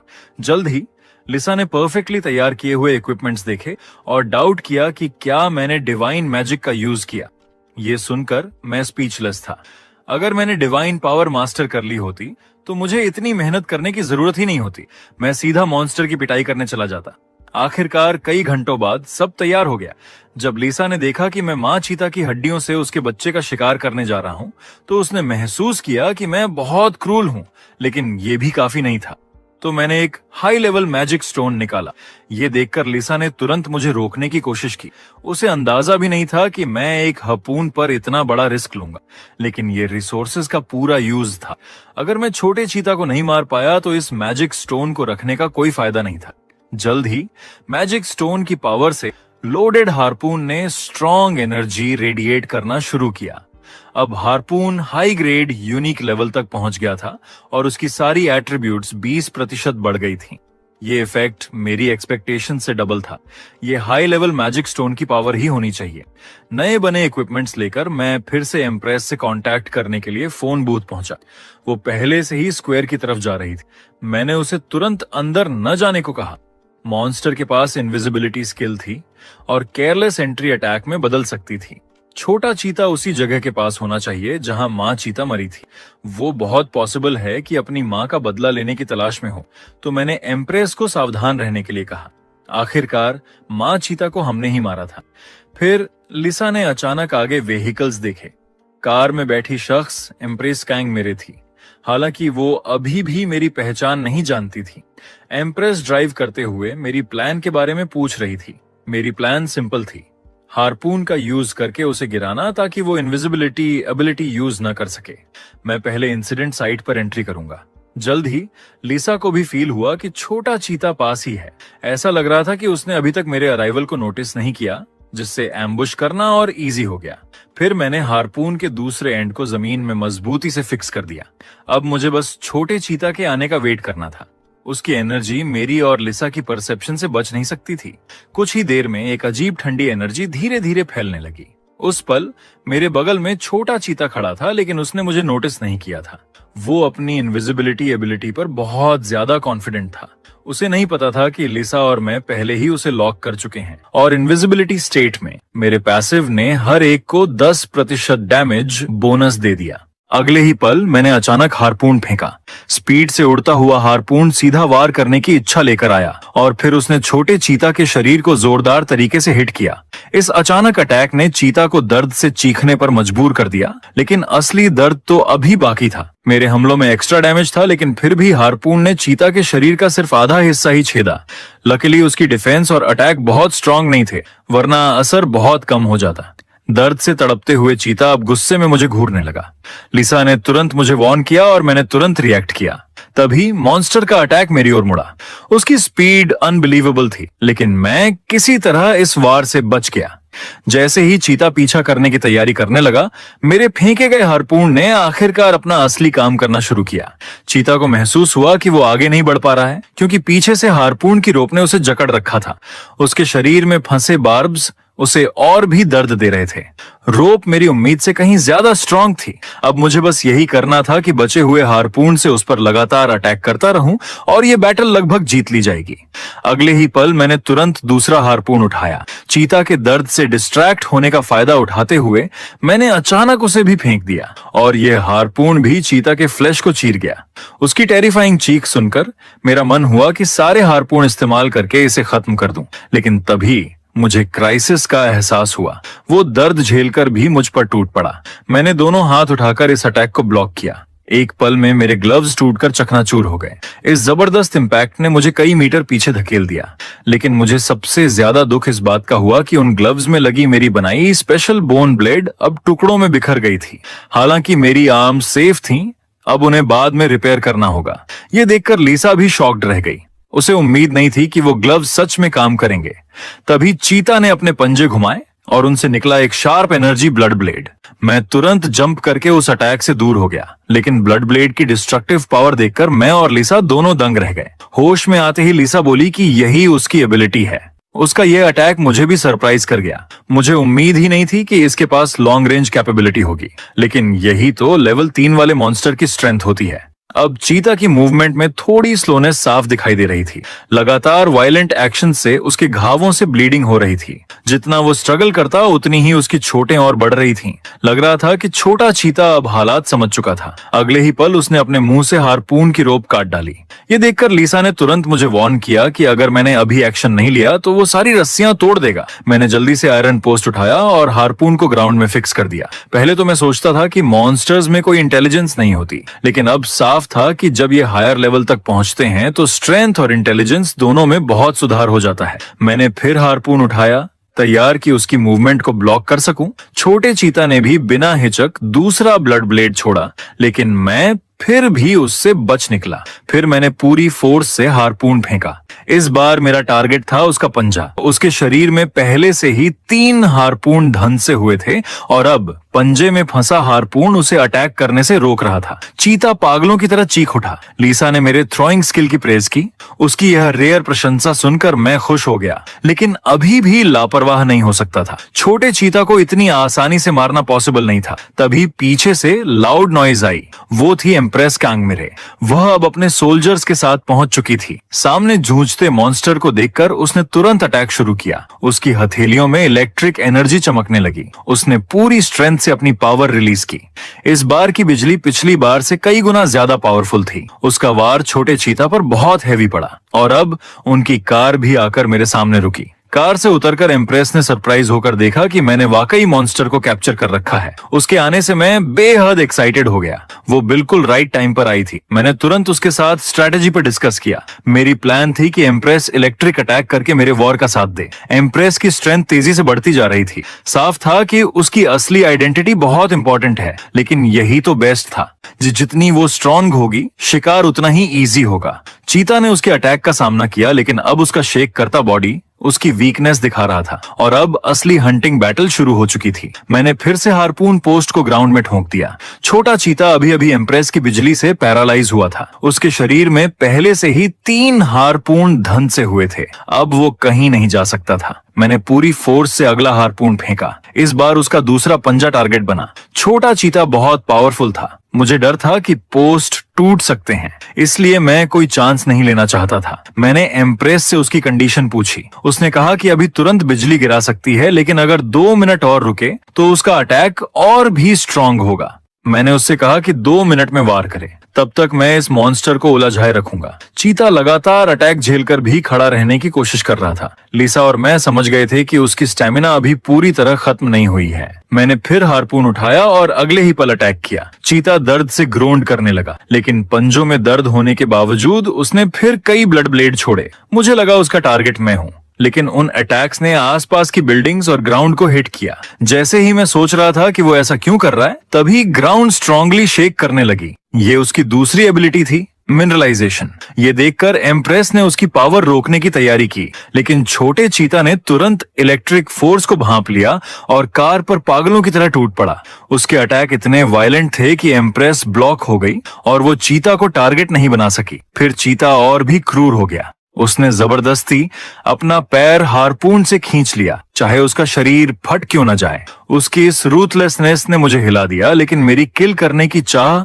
और भी स्ट्रांग हो गई। अब उसका पैर फ्री हो चुका था, लेकिन मुझे एम्प्रेस की बिजली से उसके पैरालाइज होने का इंतजार करना था। मैं तुरंत एम्प्रेस की कार की रूह पर कूद गया और पूछा कि क्या उसके पास कोई और हथियार है। तभी पास खड़े सोल्जर ने गन निकालकर पूछा, क्या ये काम करेगी? ये देखकर मैं और एम्प्रेस दोनों साइलेंट हो गए, लेकिन इस टाइम गन बेस्ट ऑप्शन था। मैंने एम्प्रेस से गन मांगी। गन लेकर मैं स्पीड से चीता की ओर भागा। छोटे चीता की सर्वाइवल इंस्टिंक्ट बेहद स्ट्रांग थी। उसका पागलपन बता रहा था कि क्लोज कॉम्बैट बहुत रिस्की है। हारपून को पकड़ने वाले पोस्ट भी अब ज्यादा देर तक नहीं टिकेंगे, क्योंकि उसके मिनरलाइजेशन स्किल ने मिट्टी को ढीला कर दिया था। यही सोचते हुए चीता पहले ही एक पोस्ट से फ्री हो चुका था। रोप अभी भी स्ट्रांग थी, लेकिन बिना हारपून के टूट नहीं सकती थी। पास खड़ी एम्प्रेस बेचैन नजर आ रही थी, लेकिन उसके पावरफुल इलेक्ट्रिक अटैक में अभी भी 1 मिनट बाकी था। छोटा चीता तेजी से पागल होता जा रहा था और लगातार अपने मिनरलाइजेशन स्किल को एक्टिवेट कर रहा था। मुझे डर था कि यह पूरी तरह से फ्री हो जाएगा, इसलिए मैंने तुरंत हाथ में गन उठा ली। फिर मैंने उस पर एम किया और बुलेट्स की बारिश कर दी। अनएक्सपेक्टेडली मेरी छोड़ी हुई बुलेट्स ने सच में चीता की आईज को इंजर कर दिया। ये मेरे शूटिंग स्किल के मैक्स लेवल पर पहुंचने की वजह से था। कार में एम्प्रेस भी शॉक्ड रह गई। उसे यहां तक डाउट हुआ कि मेरी गन एनहांस्ड है, क्योंकि लेवल 3 मॉन्स्टर्स नॉर्मली किसी भी कंडीशन में गन से हंट नहीं होते। वन पॉसिबिलिटी ये थी कि मेरी टेक्निक ने फायर आर्म को उसकी लिमिट से आगे पुश कर दिया था, लेकिन जल्द ही मेरी फायर पावर छोटे चीते को दबा नहीं पाई और मैंने एम्प्रेस को अर्जेंटली बुलाया। उसने तुरंत जवाब दिया, बस 7 सेकंड और मैं पावरफुल लाइटनिंग अटैक लॉन्च कर सकती हूँ। उसी पल छोटा चीता सभी हारपून से सक्सेसफुली फ्री हो गया, लेकिन मैंने तुरंत गन फेंक दी। फिर एक हारपून उठाया और चीता पर जोरदार स्ट्राइक मारा। शार्प पेन ने इसे रिस्पॉन्स देने में हेल्पलेस बना दिया और एम्प्रेस का अटैक फाइनली फुल चार्ज हो गया। अगले ही पल बिजली उसकी फिंगर से फट पड़ी और फिर टेरिफाइंग लाइटनिंग चीता के सर पर गिर गई। एक ही पल में मॉन्स्टर पूरी तरह से थंडर में घिर गया। एम्प्रेस लगातार बिजली जनरेट करती रही, लेकिन डाइंग चीता फिर भी एम्प्रेस को मारने की कोशिश कर रहा था। फ्री होने के बाद चीता ने तुरंत अपनी इनविजिबिलिटी एबिलिटी एक्टिवेट कर ली। इससे एम्प्रेस को बिल्कुल अंदाजा नहीं था कि वो कहां से अटैक करेगा, लेकिन इससे पहले कि चीता एम्प्रेस पर हिट कर पाता, मैं ऑलरेडी उसके सिर के ऊपर पहुंच चुका था। नेक्स्ट मोमेंट मेरे हाथ में हारपून ने जोरदार तरीके से उसकी स्कल को पियर्स कर दिया। अपनी लास्ट सांस लेते हुए छोटा चीता फाइनली जमीन पर गिर पड़ा। खतरा टल जाने के बाद एम्प्रेस क्यूरियस थी कि मैंने चीता को कैसे डिटेक्ट किया, लेकिन मैंने रिप्लाई नहीं किया, बल्कि अनगिनत रोप्स का यूज करके चीते को बांध दिया। लीसा को समझ नहीं आया कि मैंने मॉन्स्टर को तुरंत क्यों नहीं मारा। इसे देखकर मैंने उसे एक्सप्लेन किया कि मैं सब कुछ अकेले नहीं रख सकता था। जब एम्प्रेस आई तो वो मेरे एक्शन से हैरान थी, क्योंकि इस बार मैंने खुद उसे टीम में ज्वाइन करने के लिए इनवाइट किया था और मैं पूरा एक्सपीरियंस अपने पास नहीं रखना चाहता था। हालांकि ये इनवाइट उसे थोड़ा सडन लगा, लेकिन एम्प्रेस खुशी खुशी मेरी टीम में शामिल हो गई। कुछ टाइम बाद सिस्टम ने नोटिफाई किया कि हमने सक्सेसफुली टीम बना ली है। उस पेज को देखकर, जिसे मैंने पहले कभी नहीं देखा था, मेरा फेस अननोन एक्साइटमेंट से भर गया। एम्प्रेस मुझे इतना खुश देखकर कंफ्यूज थी, लेकिन जब उसने पूछा कि क्या ये मेरी फर्स्ट टाइम टीम बनाना था, तो मैं तुरंत काल्म हो गया और एक्सक्यूजेस देने लगा।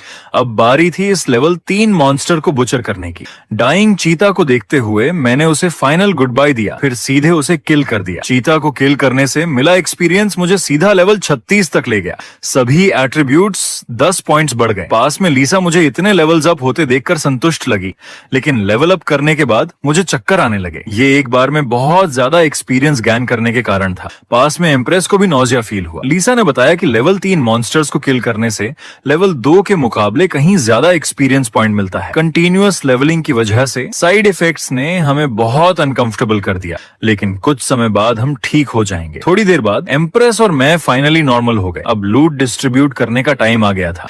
मैं ओरिजिनली इंटैक्ट चीते की स्किन का यूज आर्मर को रिमेक करने के लिए करना चाहता था, लेकिन स्किन अब परफेक्ट इक्विपमेंट नहीं बना सकती थी। हालांकि स्किन लूज होना सैड था, लेकिन अगर मुझे एक मैजिक स्टोन मिल जाए तो वो काफी बड़ा कॉम्पेंसेशन होता। मॉन्स्टर्स की 100% मैजिक स्टोन ड्रॉप रेट नहीं होती और लेवल जितना हाई होता है, स्टोन कंडेंस होने की प्रायिकता उतनी ही कम होती है। चीते की स्किन काटने के बाद मैं अंदर पहुंचा और सर्च करने लगा। कुछ टाइम बाद मुझे कुछ फील हुआ और मैंने उसे बाहर निकाला। मेरे हाथ में जो ग्लो कर रहा था वो एक लेवल 3 मैजिक स्टोन था। इसका मतलब था कि मैं स्किल एवोल्यूशन से सिर्फ 2 कंडीशंस दूर था। लेकिन अब जबकि मैं एम्प्रेस के साथ टीम में था तो मैजिक स्टोन उसका भी हिस्सा होना चाहिए था। ये देखकर एम्प्रेस ने कहा कि उसका कंट्रीब्यूशन इतना बड़ा नहीं था। लेकिन मैंने कहा, तुम्हारे बिना मैं किल अचीव नहीं कर सकता था। मेरी बात सुनकर एम्प्रेस बहुत खुश लगी। उसे उम्मीद नहीं थी कि लूट में उसे मेरी रिकॉग्निशन मिलेगी। उसने भी कंट्रीब्यूशन के हिसाब से डिस्ट्रीब्यूशन किया। उसने देखा कि मुझे सच में मैजिक स्टोन की जरूरत है। फिर उसने खुद कहा कि स्टोन को शेयर करने की जरूरत नहीं, बस मैं मॉन्स्टर के बुचर्ड रिमेन्स का हाफ हिस्सा उसे दे दूं। मेरे सरप्राइज फेस को देखकर एम्प्रेस ने एक प्रॉपर एक्सप्लेनेशन दिया। उसने कहा, आज की दुनिया में बुचर और ब्लैकस्मिथ स्किल्स वाले लोग सबसे पॉपुलर हैं। अगर आप बुचरिंग से रिवॉर्ड्स नहीं निकाल सकते तो चाहे आप कितने भी मॉन्स्टर स्किल कर लो, कोई फायदा नहीं। इसलिए तुम्हारा यूनिक बचरिंग स्किल किसी भी चीज से ज्यादा इंपॉर्टेंट है। जैसे ही मैंने चीता को कट करना शुरू किया, एम्प्रेस ने अपने लोग बुलाए ताकि मटेरियल ले जाने में हेल्प कर सकें। सीन देखकर लीजा ने सोचा कि मुझे एम्प्रेस के साथ अच्छे रिलेशन बनाने चाहिए। आखिर ऐसी बैकग्राउंड और स्ट्रेंथ वाले लोग रेयर होते हैं। हालांकि लीसा राइट थी, लेकिन सोशली एंग्शियस होने की वजह से मेरे लिए रिलेशनशिप बनाना अभी भी मुश्किल था। कुछ देर बाद मैंने फाइनली छोटे चीते को पूरी तरह से कट कर दिया। एम्प्रेस के साथ आए लोग कई ट्रक्स लेकर आए थे और उसने सबको मटेरियल लोड करने का इंस्ट्रक्शन दिया। मटेरियल हैंडल करने के बाद एम्प्रेस ने मुझे बहुत थैंक्स कहा कि मैंने न सिर्फ उसे एक्सपीरियंस दिलाने के लिए साथ लिया, बल्कि उसे ह्यूज मॉन्स्टर मटेरियल भी दिया। ये देखकर मैंने कहा कि छोटे चीते को किल करने में उसने भी बहुत मदद की। लेकिन फिर एम्प्रेस ने मुस्कुराते हुए हमारी टीम को डिसमिस करना चाहा। ये सुनकर मेरा दिल टूट गया। मैंने सोचा कि शायद मैंने कुछ ऐसा किया जो उसे पसंद नहीं आया। लेकिन एम्प्रेस ने कहा, मुझे लगता है कि मेरे और तुम्हारे बीच का अंतर बहुत बड़ा है। अगर हम कंटिन्यू करेंगे तो शायद मैं तुम्हें पीछे खींच लूंगी। जब मेरी स्ट्रेंथ तुम्हारे बराबर होगी तब मैं तुम्हें फिर से टीम इनवाइट भेजूंगी। उसके रियल थॉट्स जानकर मैंने फोर्स नहीं किया और अग्री किया कि फ्यूचर में मैं इस पर जरूर कंसिडर करूंगा। मेरी रिस्पांस पाकर एम्प्रेस ने मेरे कैरेक्टर की बहुत तारीफ की। उसने सोचा कि मैं पहले की तरह प्रिंसिपल्स वाला हूँ। उसी वक्त मैंने भी एम्प्रेस का बढ़ाया हाथ पकड़ लिया। अगले ही पल हमारी टीम डिसमिस हो गई। हालांकि मुझे अकेले होने की फ्रीडम वापस मिल गई थी, लेकिन एक साथी खोने से मुझे थोड़ा सैडनेस हुआ। फिर भी मैंने एम्प्रेस के चॉइस का रिस्पेक्ट किया। फ्यूचर में जब हम दोनों स्ट्रॉन्गर होंगे तो फिर से साथ काम करेंगे। इस बीच एम्प्रेस के साथ आए लोगों ने कहा कि अब जाने का टाइम है। लेकिन जैसे ही वो ड्राइव करने वाले थे, एम्प्रेस को अचानक कुछ याद आया। उसने मुझे रोक लिया जब मैं घर जाने की तैयारी कर रहा था। असल में उसे मेरे कॉन्टैक्ट डिटेल्स और रियल नेम चाहिए थे और उसने वादा किया कि वो किसी को नहीं बताएगी। सनसेट में एम्प्रेस को देखकर मुझे लगा कि वो ट्रस्टवर्दी है और लगातार 2 फाइट्स के बाद मुझे लगा कि मेरे दिल में ऑलरेडी आंसर है। फिर मैंने उसे अपना नाम और कॉन्टैक्ट डिटेल्स दोनों देने का फैसला किया। मेरा नाम जानने के बाद एम्प्रेस हैप्पीली बोली कि वो जरूर मुझसे कांटेक्ट करेगी और ये लगता था कि पहली बार मैंने किसी लड़की के साथ नंबर्स एक्सचेंज किए थे। मेरी करंट कंडीशन देखकर लीसा मुझे छेड़े बिना नहीं रह सकी। शाम को मैं फॉर्जिंग वर्कशॉप में वापस आया। छोटे चीते को किल करने और लेवल 3 मैजिक स्टोन पाने के बाद मेरी मार्क्समैनशिप एवोल्यूशन से सिर्फ 2 कंडीशंस बाकी थीं। लेकिन मेरा एसएस लेवल कंफर्ट स्किल अभी भी काफी दूर था, स्पेशली क्योंकि उसमें 500 लीटर ट्रोल ब्लड चाहिए था। अब तक धरती पर कोई ट्रोल नहीं मिला था। फ्यूचर में ट्रोल को एफिशिएंटली किल करने के लिए मैंने लीसा से ट्रोल नॉलेज के बारे में बहुत क्वेश्चंस पूछे। उसने बताया कि ट्रोल्स के पास एक्सट्रीमली स्ट्रॉन्ग रिजनरेटिव एबिलिटीज होती हैं। तब मुझे समझ आया कि कंफर्ट स्किल एवोल्यूशन के लिए ट्रोल ब्लड क्यों चाहिए था। शायद ये इवॉल्व हुए कंफर्ट को हीलिंग एबिलिटीज दे सकता है। मेरे अंदाजे को लीसा ने कंफर्म किया और मेरी कंफर्ट स्किल के लिए एंटिसिपेशन और भी बढ़ गई। नेक्स्ट, मुझे अपने स्पीयर को फिर से स्ट्रेंथन करने की जरूरत थी, वरना ये आने वाले मॉन्स्टर्स पर इफेक्टिव नहीं होगा। मैं चाहता था कि लीसा डंजन बनाने में यूज किए जाने वाले कुछ मैजिक स्टोन्स मेरे साथ शेयर करे, लेकिन उसने मना कर दिया क्योंकि अनयूज्ड मटेरियल्स हेवन द्वारा रिकॉल हो जाते हैं। मैजिक स्टोन अपग्रेड के बिना मैंने पहले बाकी मटेरियल्स हैंडल करने की सोची, लेकिन मॉन्स्टर का मीट अभी भी टॉक्सिन से भरा लग रहा था और मुझे नहीं पता था इसे कैसे सॉल्व करूं जब तक कि मुझे तुरंत पॉइजन रेजिस्टेंस ना मिल जाए। तभी अचानक हाई टेम्परेचर ने मेरा हाथ जला दिया और मॉन्स्टर का मीट नीचे गिर गया। मुझे उम्मीद नहीं थी कि इटर्नल फ्लेम एक्चुअली मॉन्स्टर का मीट खाना पसंद करती है। पॉइजन रेजिस्टेंस हासिल करने के बाद मैं खुद इसका टेस्ट लेना चाहता था, लेकिन लीसा को लगा कि मॉन्स्टर का मीट अब तक रॉटन हो चुका होता है। हालांकि फ्लेम द्वारा रिफाइंड मीट देखकर मुझे अजीब फील हुआ। फिर इटर्नल फ्लेम के अंदर के मीट पीसेस चेंज होने लगे। जैसा मैंने सोचा था वैसा चारकोल नहीं बना। फ्लेम द्वारा रिफाइन होने के बाद जो सामने आया उसने मुझे हैरान कर दिया। रिफाइंड मीट इलास्टिक और टफ हो गया। मेरे एक्साइटेड फेस को देखकर लीसा क्यूरियस थी कि मैं इसके साथ क्या करने की प्लान कर रहा हूं। मैंने मीट को हैमर से मारते हुए उसे अपने प्लान्स बताए। ये इटर्नल फ्लेम द्वारा रिफाइन हुआ था, इसलिए इसमें हाई फायर रेजिस्टेंस होना चाहिए। अगर मैं इससे स्लिंग शॉट जैसी कोई चीज बनाऊं तो ये श्योरली इफेक्टिव होगी। फिर मैंने बड़ी मात्रा में मीट फ्लेम में डाल दिया। रिफाइंड मीट को प्रोसेस करते हुए मैंने अपने मेजरमेंट के हिसाब से स्लिंग शॉट ब्लूप्रिंट बनाना शुरू किया, जिसका काम चीते के टीथ एमो करेंगे। उनकी शार्पनेस बोन्स से कहीं ज्यादा थी। कुछ समय बाद कई बड़े टूथ बॉल्स सक्सेसफुली तैयार हो गए। कई घंटों बाद मेरे लिए सबसे ज्यादा जरूरी स्लिंग शॉट गन भी रेडी हो गई। अनफॉर्चुनेटली मैं इस पर अपग्रेड यूज नहीं कर सका। स्लिंग शॉट बेसिकली कंप्लीट था और रिफाइंड मीट बेस्ट स्ट्रिंग साबित हुआ। ये नया वेपन डेफिनेटली लेथल होगा। बस एक कमी थी कि इसका यूज करना काफी मुश्किल था, क्योंकि सिर्फ एमो लोड करना ही मेरे लिए बहुत परेशान करने वाला था। रियल फाइट में इसे लगातार यूज करना अनरियलिस्टिक लग रहा था, लेकिन एक फाइनल ट्रम्प कार्ड के तौर पर यह परफेक्ट था। लकीली डिवाइन आर्ट्स के बाद स्लिंग शॉट को 20% लोडिंग स्पीड बूस्ट मिला। ये मेरे लिए अनएक्सपेक्टेड हैप्पीनेस थी, लेकिन लीसा को अभी भी लगा कि स्लिंग शॉट में बहुत फ्लॉज हैं, क्योंकि इसकी लेंथ प्लस टीथ लगभग 3 मीटर थी। हालांकि ये वेपन बेसिकली बड़े मॉन्स्टर्स से निपटने के लिए था। मैंने छोटे मॉन्स्टर्स के लिए वेपन्स बनाने के लिए चीते की बोन्स यूज करने की सोची। पूरा दिन नए वेपन्स बनाने के बाद अगली सुबह भी मैंने रेस्ट नहीं किया, बल्कि डंजन बनाना कंटिन्यू किया। फेरीज भी अभी अभी अपनी मैजिक पावर रिकवर कर चुकी थी, तो वो सब मेरे डंजन बनाने को देखने आ गई। अब लीसा के पास मेरे बनाए हुए 17 डंजन्स थे। मेरे ट्रैप्स का इफेक्ट देखकर उसने बताया कि मुझे सिर्फ 8 और बनाने की जरूरत है, क्योंकि फेरी रिकॉर्ड से पता चला कि चाहे ड्यूनन्स कितने भी अच्छे क्यों ना हो, उनकी लिमिट होती है।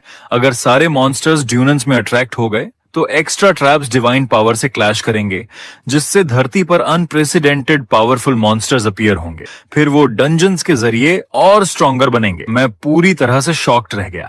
अगर फेरी लेवल या उससे ऊपर के मॉन्स्टर्स अपीयर हुए तो शायद धरती का एग्जिस्टेंस ही खत्म हो जाए। यही रीजन था कि लीसा ने कहा कि मुझे सिर्फ 8 और डंजन्स बनाने की जरूरत है। लेकिन पास के मेल फेरी हिल थोड़े इम्पेशेंट लग रहे थे, क्योंकि धरती पर बहुत अनएक्सपेक्टेड ट्रबल्स आ रही थीं, और उनकी नजर में इन सारी परेशानियों में सबसे ज्यादा ट्रबल मेकर मैं ही था। एंजल हिल चाहता था कि लीसा फ्यूचर में मुझे डिसिप्लिन करे, लेकिन लीसा ने उसका विरोध किया, क्योंकि उसे गॉड ने मेरी मदद करने के लिए भेजा था, डिसिप्लिन करने के लिए नहीं। और उसके पास ये डिसाइड करने का और भी कम हक था कि मैं क्या करूं। ये सुनकर हिल खुद को रोक नहीं पाया और लीसा का मजाक उड़ाने लगा, ये सोचकर कि वो बहुत जिद्दी है।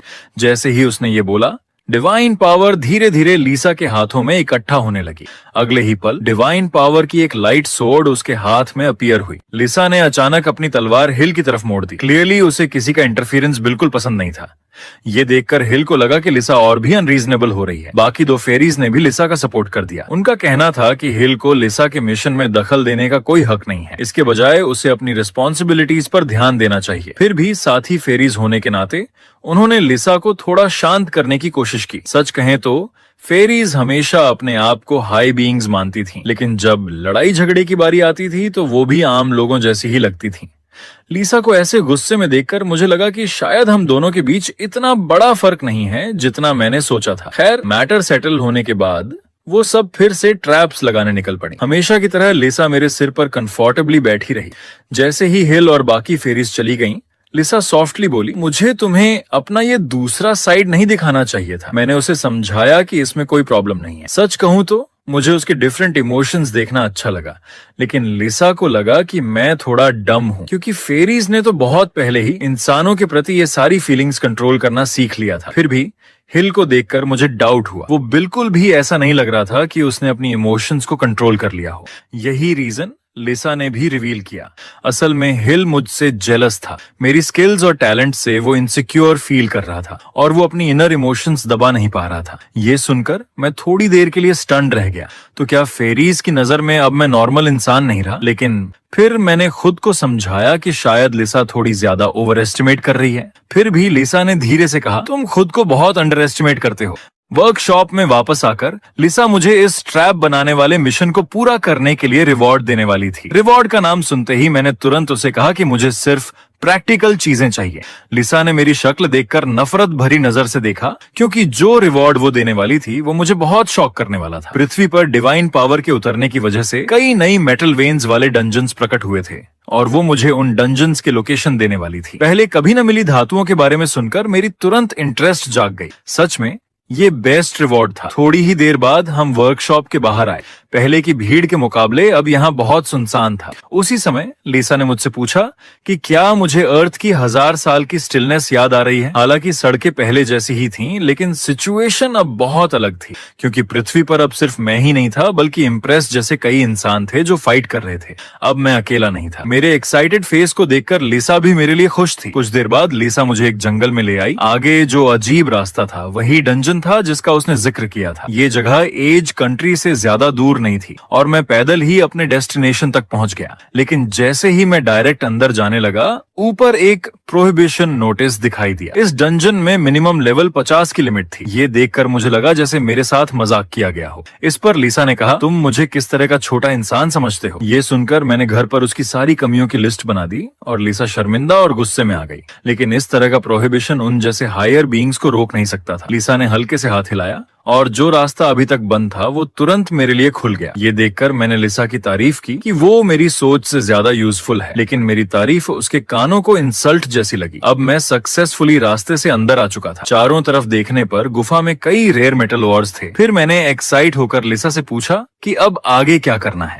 मैंने सोचा था लिसा के पास कुछ प्रॉपर इंस्ट्रक्शंस होंगे, लेकिन अनएक्सपेक्टेडली उसने मेरे लिए एक सेफ्टी हेलमेट निकाला। ऐसा लग रहा था जैसे लिसा मुझे मिजोर समझकर खुदाई करवाने आई हो। जैसे ही मैंने फावड़ा कंधे पर रखा और मारने की तैयारी की, लिसा ने तुरंत कहा कि असली मेटल बाहर का और नहीं है। असली मेटल तो स्टोन मॉन्स्टर्स के हार्ट्स हैं, लेकिन मुझे नहीं लगता था कि ये मॉन्स्टर जैसे दिखते हैं।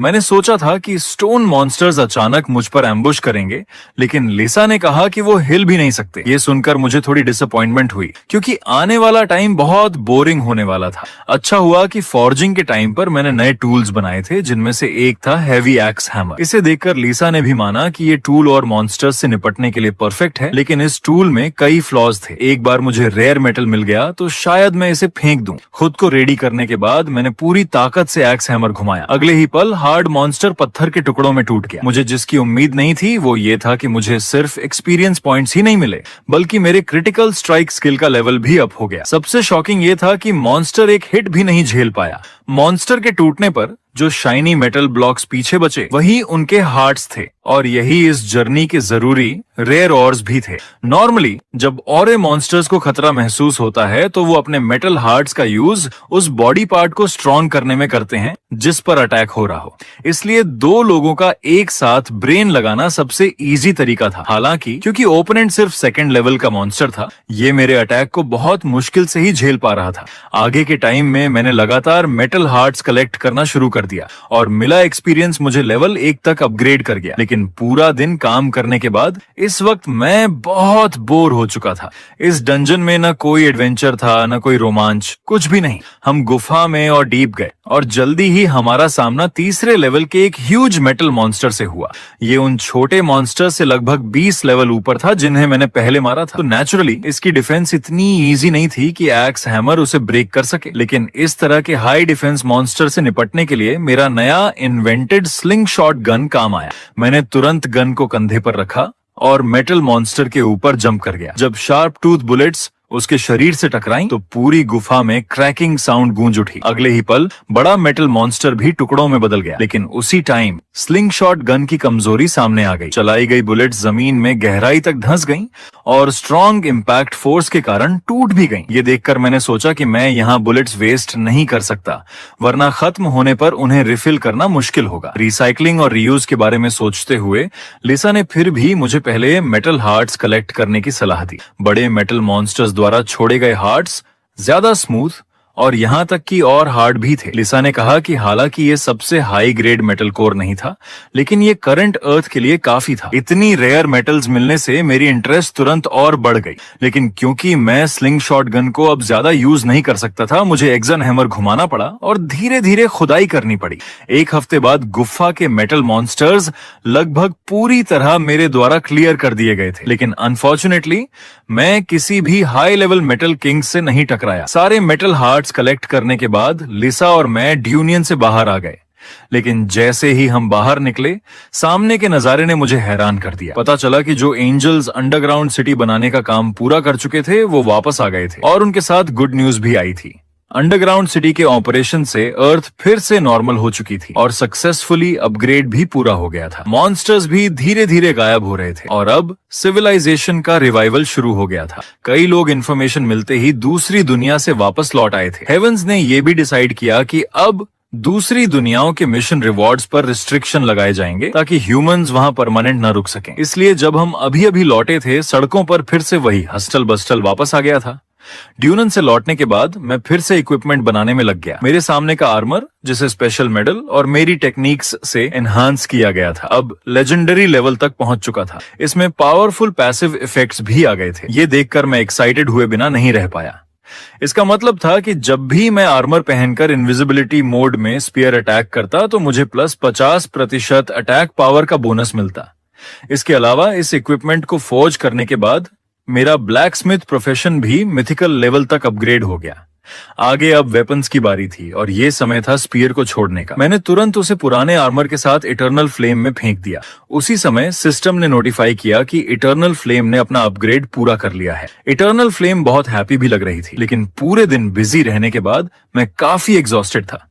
इसलिए मैंने डिसाइड किया कि घर जाकर प्रॉपर रेस्ट करूं। अगली सुबह मैं जल्दी उठ गया। लिविंग रूम का सीन मेरे लिए नॉस्टैल्जिक था। मेरे पेरेंट्स दूसरी दुनिया से लौट आए थे और मेरी मॉम पहले की तरह ब्रेकफास्ट बना रही थी। मॉन्स्टर्स के मास इन्वेजन के बाद से मैंने बहुत लंबे टाइम तक नॉर्मल फूड ठीक से नहीं खाया था, लेकिन ब्रेकफास्ट के बीच में ही डैड को जल्दी से वर्क पर जाना था, क्योंकि अब सब कुछ नॉर्मल हो गया था। उन्हें अपना प्रीवियस जॉब जारी रखना पड़ा। हालांकि बहुत से लोगों ने मॉन्स्टर हंटर बनने के लिए अपनी जॉब्स छोड़ दी थीं, लेकिन डैड अब भी स्टेबिलिटी पसंद करते थे। जाने से पहले मैंने जल्दी से डैड को रोका और उन्हें डिफेंसिव अंडरवेयर पहनाया जो मैंने पहले बनाया था। ये लो लेवल मॉन्स्टर्स के ज्यादातर डैमेज को रोक सकता था। डैड को बाय कहने के बाद मॉम ने कहा कि यूनिवर्सिटीज फिर से खुल गई हैं और पूछा कि क्या मैं स्कूल वापस जाना चाहता हूँ। ये सुनकर मैंने तुरंत मना कर दिया, क्योंकि अब मुझे इसकी जरूरत नहीं थी। मॉम ने मेरे डिसीजन को सपोर्ट किया और मुझे फोर्स नहीं किया। ब्रेकफास्ट खत्म करने के बाद मैंने मॉम के लिए भी वही डिफेंसिव अंडरवेयर बनाया, लेकिन उनकी इंटरेस्ट मेरे हैवी हैंडबैग में ज्यादा थी। हालांकि बैग काफी हैवी था,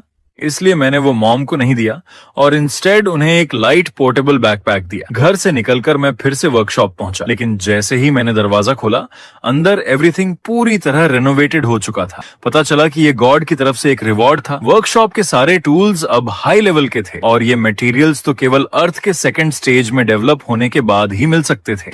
जैसे ही मैं ब्राइट आईज से उन्हें देख रहा था और लिसा ऑफ गॉड का थैंक्स कर रहा था, लिसा ने कहा कि ये सारे रिवॉर्ड्स नहीं है। फिर वो मेरे पास एक बुक लेकर आई। इसमें पॉइजन रेजिस्टेंस स्किल थी। ये मुझे लेवल 4 मॉन्स्टर्स के पॉइजन को रेजिस्ट करने में हेल्प करेगी। ये देखकर मैं और भी एक्साइटेड हो गया, क्योंकि इसका मतलब था कि फ्यूचर में मैं मॉन्स्टर मीट भी फ्रीली खा सकता था। अब लास्ट रिवॉर्ड बचा था। अर्थ ने अपना एवोल्यूशन पूरा कर लिया था, इसलिए लिसा मुझे उस डंजन का लोकेशन देने वाली थी जहां ट्रॉलर्स दिखाई दिए थे। वो जगह वास्तव में कंट्री एन में थी। लिसा से इन्फो मिलने के बाद मैंने तुरंत टिकट खरीदी और एयरपोर्ट पहुंच गया। मेरी इतनी जल्दी का कारण ये था कि ये मेरी फर्स्ट एयरप्लेन जर्नी होने वाली थी। लेकिन तभी लिसा ने माथा पकड़ लिया और बोली, मुझे लगता है मैं कुछ भूल गई। उसने कहा कि अर्थ का ऑर्डर अब पूरी तरह रिस्टोर हो चुका है और अब फॉरेन ट्रैवल के लिए पासपोर्ट और वीजा जरूरी है। ये तो बेसिक कॉमन सेंस था, लेकिन मेरे पास दोनों में से कुछ भी नहीं था। ये सुनकर मैं शॉक्ड हुआ। फिर धीरे से बोला कि मेरे पास एक और तरीका है, इनविजिबिलिटी इफेक्ट यूज करके चुपचाप पार करना।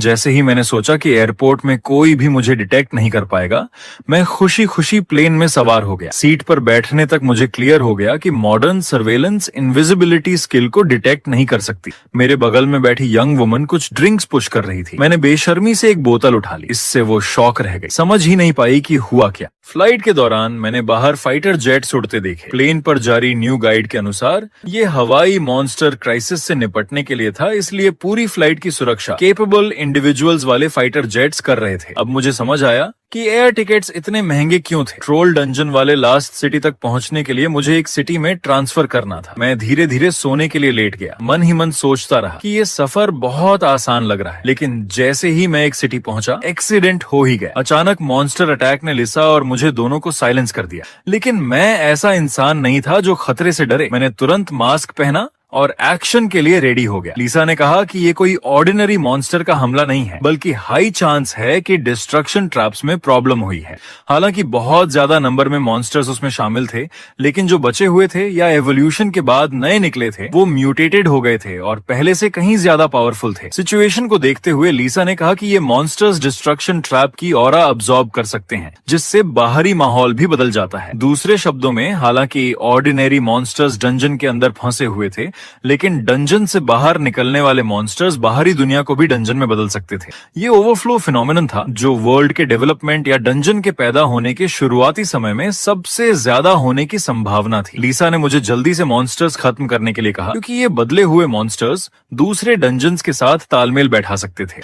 अगर आज किसी भी मॉन्स्टर को भागने दिया तो दूसरी जगह भी ओवरफ्लो जरूर होगा। उसकी बातें सुनकर मैं हिल गया। अर्थ की स्थिति अब बहुत खतरे में थी। इससे मैं गुस्से में भी आ गया। उन्होंने साफ कहा था कि मैं यहाँ रिवॉर्ड लेने आया हूँ, लेकिन एंड में फिर से मुझे ही गड़बड़ साफ करना पड़ रहा था। बेबस होकर लिसा ने कहा, हमें ओवरफ्लो को रोकना ही होगा, और फिर उसने मुझे स्टेटस रिलेटेड स्किल्स वाले रिवॉर्ड्स के साथ एक नया मिशन दे दिया। ये सुनते ही मैंने खुशी से तुरंत मिशन एक्सेप्ट कर लिया। लेकिन उसी टाइम अचानक चारों तरफ से एक बहुत बड़ा सैंडस्टॉर्म उठ गया। कुछ केपेबल इंडिविजुअल्स पीछे से आ रहे मॉन्स्टर्स का मुकाबला ही नहीं कर पा रहे थे। ये देखकर सिक्योरिटी गार्ड्स ने गन्स का इस्तेमाल करने की कोशिश की, लेकिन उनका अटैक उन मॉन्स्टर्स पर मामूली खरोंच भी नहीं छोड़ पाया। इन बदले हुए मॉन्स्टर्स को फ्लेम लिजर्ड्स कहा जाता था, और शॉकिंगली वो सिंपल वर्ड्स भी बोल सकते थे। लिसा ने मुझे सावधान रहने के लिए कहा। ये सेकंड लेवल म्यूटेटेड मॉन्स्टर्स थे, जिनके पास स्पेशल एबिलिटीज यूज करने की पावर थी। इस पर मैंने उसे अपना करंट आर्मर और स्पीयर दिखाया। अब ऐसे मॉन्स्टर्स मेरे अटैक को कैसे रोक सकते थे? पुराने स्पीयर को इटर्नल फ्लेम में टेम्पर करने के बाद और हाई ग्रेड मेटल हार्ट्स के साथ कंबाइन करके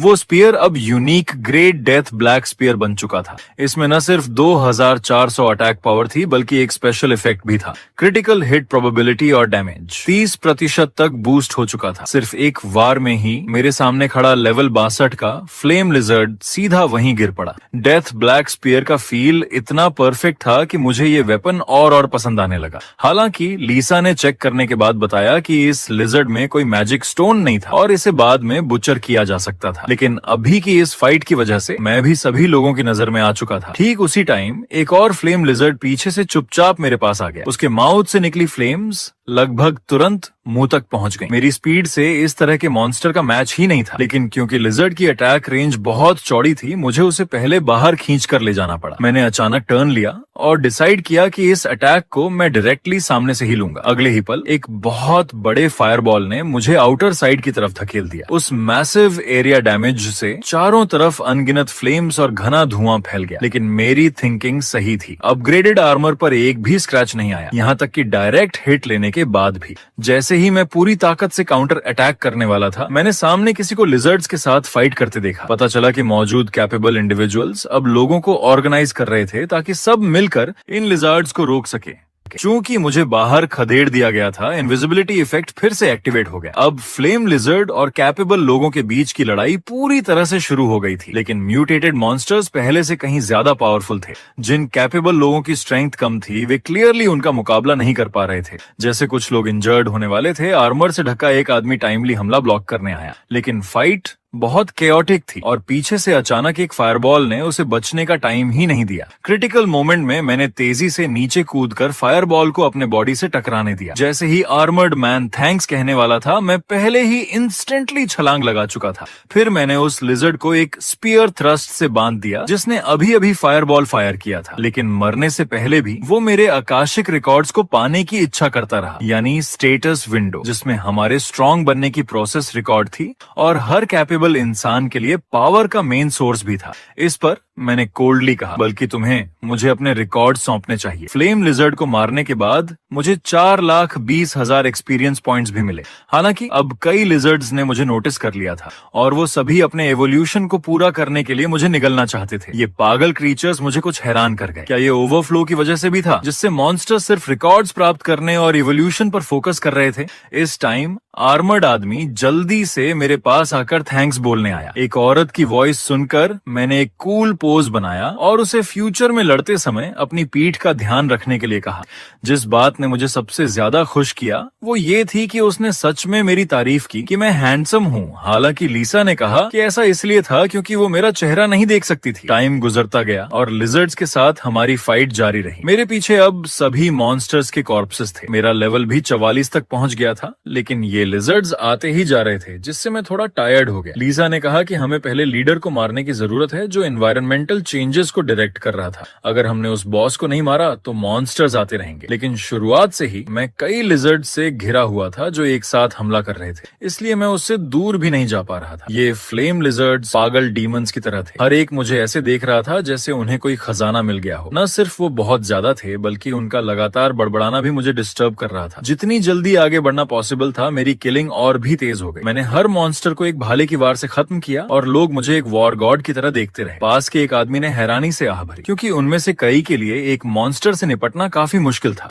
उसी समय लिजर्ड्स के एक ग्रुप को मारने के बाद मैं तुरंत हवा में कूद गया। आगे मुझे केयरफुली ढूंढने की जरूरत थी कि लिजर्ड्स का लीडर कौन था। जल्द ही मैंने ब्लैक लीडर को कई लिजर्ड्स द्वारा प्रोटेक्टेड पाया। बिना किसी हेजिटेशन के मैंने अपने स्पीयर के साथ नीचे चार्ज किया। पावरफुल फोर्स ने सभी लीडर गार्ड्स को मार डाला और मैं लेवल 45 तक भी पहुंच गया। लेकिन ये लेवलिंग स्पीड अभी भी लीसा को लगता था कि बहुत स्लो थी। ठीक उसी वक्त एक बड़ा स्टोन पिलर अचानक मेरी ओर टूट कर आया। सौभाग्य से पास के आदमी ने तुरंत मुझे रिमाइंड किया और ये भी बताया कि स्टोन पिलर एक्सप्लोड होगा। जिस बात ने मुझे हैरान किया वो ये था कि ये आदमी मेरी ही भाषा बोलता था। उसके एक्सप्लोजन का जिक्र सुनकर मैं बिल्कुल भी परेशान नहीं हुआ। मैं मुड़ा और फ्लेम लिजर्ड की गर्दन पकड़कर उसे जोर से बाहर फेंक दिया। जैसे ही उस आदमी ने कहा, स्टोन पिलर सच में छूने पर एक्सप्लोड हो गया। इस वायलेंट तरीके ने उस आदमी के कंपेनियन को बहुत इंटरेस्टिंग लगा। फिर कई बिल्डिंग के टुकड़े मेरी ओर हमला करने लगे। ये सारे अटैक्स सभी अभी के लीडर से आ रहे थे। टुकड़ों से मैं आसानी से बच गया तो लिजर्ड लीडर ने अपने पैर से जोर से अटैक किया। अगले ही पल अर्थ स्पाइक्स तेजी से फैल गए। वो चाहता था कि मैं बैलेंस खो दूं, लेकिन ये साफ तौर पर नामुमकिन था, क्योंकि अनइवन अर्थ स्पाइक्स पर खड़े होने के बावजूद भी मैं अपना हमला पूरा कर सकता था। हालांकि ये अर्थ स्पाइक्स भी एक्सप्लोजन्स पैदा करते थे। सीन देखकर कई लोगों ने सोचा कि मैंने गड़बड़ कर दी है। उनकी बातें सुनकर मैंने तुरंत उन्हें चुप रहने बोला, क्योंकि मैं पहले से ही इसकी तैयारी कर चुका था। अब मैंने काफी खेल लिया था और सब कुछ खत्म करने का समय आ गया था। आगे मेरे नए हथियार की बारी थी। मेटल हार्ट्स द्वारा एनहांस्ड स्लिंगशॉट गन एक यूनिक ग्रेड बर्जरकर इम्पैक्ट कोन बन गई थी। इसकी 4 सेटिंग्स थी, जिनमें हाईएस्ट 4500 अटैक पॉइंट्स ऐड कर सकता था। इम्प्रूव्ड होने के बाद इसके कई नुकसान कम हो गए थे। जैसे ही इम्पैक्ट ने कोन लीडर को छुआ, मैंने तुरंत पावर को लेवल 4 पर बदल दिया। ये स्ट्राइक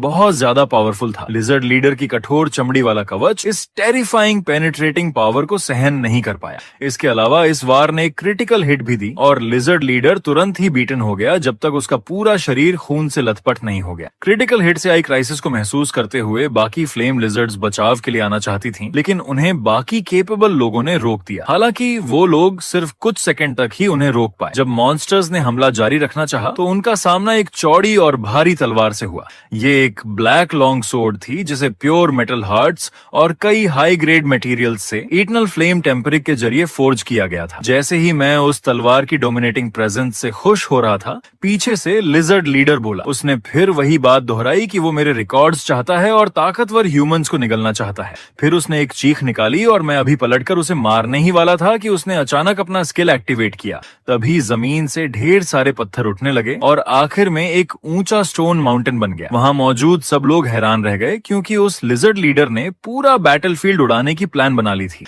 अनगिनत पत्थर दरारों के साथ टूटकर नीचे गिरने लगे। लेकिन वो लीडर बहुत जल्दी खुश हो गया था। वो अब भी सोच रहा था कि इंसानों को बदलकर दुनिया में सबसे ज्यादा पावरफुल हो जाएगा। लेकिन अफसोस, अपनी बात पूरी करने से पहले ही मेरी मैसिव सोर्ड उसके ऊपर गिर चुकी थी। उसकी इमेजिनेशन के बारे में मैंने ठंडी आवाज में बस इतना कहा, सपने देखना बंद कर छिपकली की औलाद। उस लीडर को मारने के बाद आसपास का एनवायरनमेंट धीरे धीरे बदलने लगा, लेकिन उसने ज्यादा एक्सपीरियंस पॉइंट्स नहीं दिए। लिसा ने बताया कि म्यूटेटेड मॉन्स्टर्स उतने ही लेवल पर बस मजबूत होते हैं, उनसे ज्यादा एक्सपीरियंस पॉइंट नहीं मिलता। आखिरकार वो लीडर सिर्फ सेकंड टीयर का ही था। ये सुनकर मैं थोड़ा उदास तो हुआ, लेकिन कम से कम ये इवेंट खत्म हो गया। जब मैं नीचे आया तो सामने का नजारा चौंका देने वाला था। कई केपेबल लोग मुझे घेर चुके थे। उनमें से दो खास तौर पर बहुत एक्साइटेड लग रहे थे। एक लड़की ने कहा कि अगर मैं इंजर्ड हूँ तो वो मेरी मदद कर सकती है। उस समय मैंने उन्हें देखकर गलती से सोच लिया कि ये दोनों लवर्स हैं। ये सोचते ही मेरा चेहरा बदल गया और लिसा ने कहा कि उसे मुझ में जेलसी महसूस हो रही है। जब मैंने जवाब दिया कि मैं इंजर्ड नहीं हूँ तो मैंने उन्हें जल्दी से कहा कि बाकी बचे मॉन्स्टर्स को फिनिश करो और किसी को भागने मत दो। मेरे जाते हुए लुक को देखकर वो लड़की थोड़ी क्यूरियस हुई और बोली कि क्या मैं थर्ड क्लास जॉब चेंज करने वाला वॉरियर हूँ। समय धीरे धीरे बीतता गया और अब फ्लेम लिजर्ड्स को मारने की लड़ाई अंत के करीब थी। लेकिन उन्हें मारते वक्त मुझे अचानक पहले देखी गई मूवीज याद आ गईं।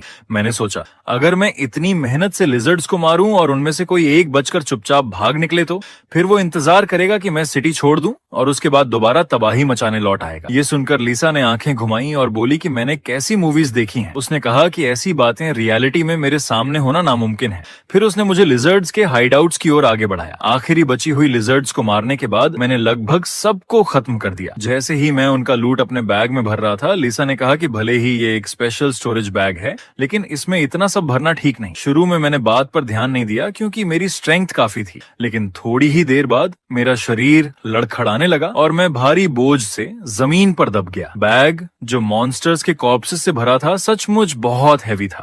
तब मैंने लिसा से कहा कि वो इस बैग में कुछ वेट रिडक्शन का स्पेल डाल दे। मैंने पहले बैग को जमीन पर फेंक दिया और फिर इस मिशन की कंफर्मेशन की। इसके बाद लिसा ने मंत्र पढ़ना शुरू किया और जादू का निशाना मेरा बैग पर बन गया। कुछ देर बाद लिसा ने दो और एंजल्स को बुलाया। वो चाहती थी कि उसके साथी भी डिवाइन आर्ट चलाने में मदद करें। बैग को जमीन पर दबा हुआ देखकर दोनों एंजल्स ने तुरंत लिसा का मतलब समझ लिया। फिर तीनों ने मिलकर बैग पर डिवाइन पावर डालनी शुरू कर दी। जल्द ही मेरा बैग पंख की तरह हल्का उड़ने लगा। लिसा ने मुझे बताया कि अब मैं बैग का वेट अपनी इच्छा से डिसाइड कर सकता हूँ। चाहे इसमें कई टन सामान डाल दूं, लेकिन मैं इसे सिर्फ कुछ ग्राम का वेट कर सकता हूँ। तभी पास खड़ी ग्रीन हेयर फेरी मुस्कुराई। उसने कहा कि उसने आज मेरी फाइट देखी थी और जिस बच्चे की वो देखभाल कर रही थी उसने भी इस लड़ाई में हिस्सा लिया था। ये सुनकर मैं चौंक गया। पता चला कि मेरे अलावा और भी ह्यूमंस थे जिन्हें फेरी जैसी मदद मिल रही थी। लिसा ने बताया कि ये सच है और ऐसे रेयर, स्पेशल और केपेबल लोगों की रक्षा के लिए ही किया जाता है। उस ग्रीन हेयर्ड फेरी का नाम पेरीता था और जिस बच्चे की वो देखभाल कर रही थी उसका नाम था रुयूना, एक प्रीस्ट जिसे गॉडेस ऑफ ब्यूटी ने आशीर्वाद दिया था। उसने होप किया कि अगर फ्यूचर में मेरी मुलाकात उससे हो तो मैं उसकी मदद कर सकूं।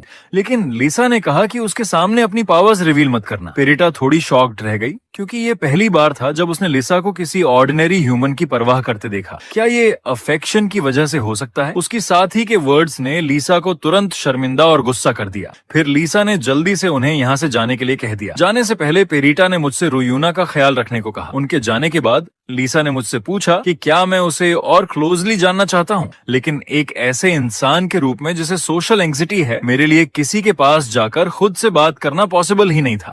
इसके बाद लिसा ने मुझे वो स्किल दिया जो उसने पहले से प्रॉमिस किया था। ये ऐसा स्किल था जिसके लिए डिवाइन पावर की जरूरत नहीं थी और इसका नाम था डिमोनिक स्ट्रेंथ। ये मुझे मॉन्स्टर आर्ट जैसा लगा। लिसा ने कहा कि ऐसा इसलिए है क्योंकि मैंने लगभग सारे ह्यूमन स्किल्स पहले ही सीख लिए थे।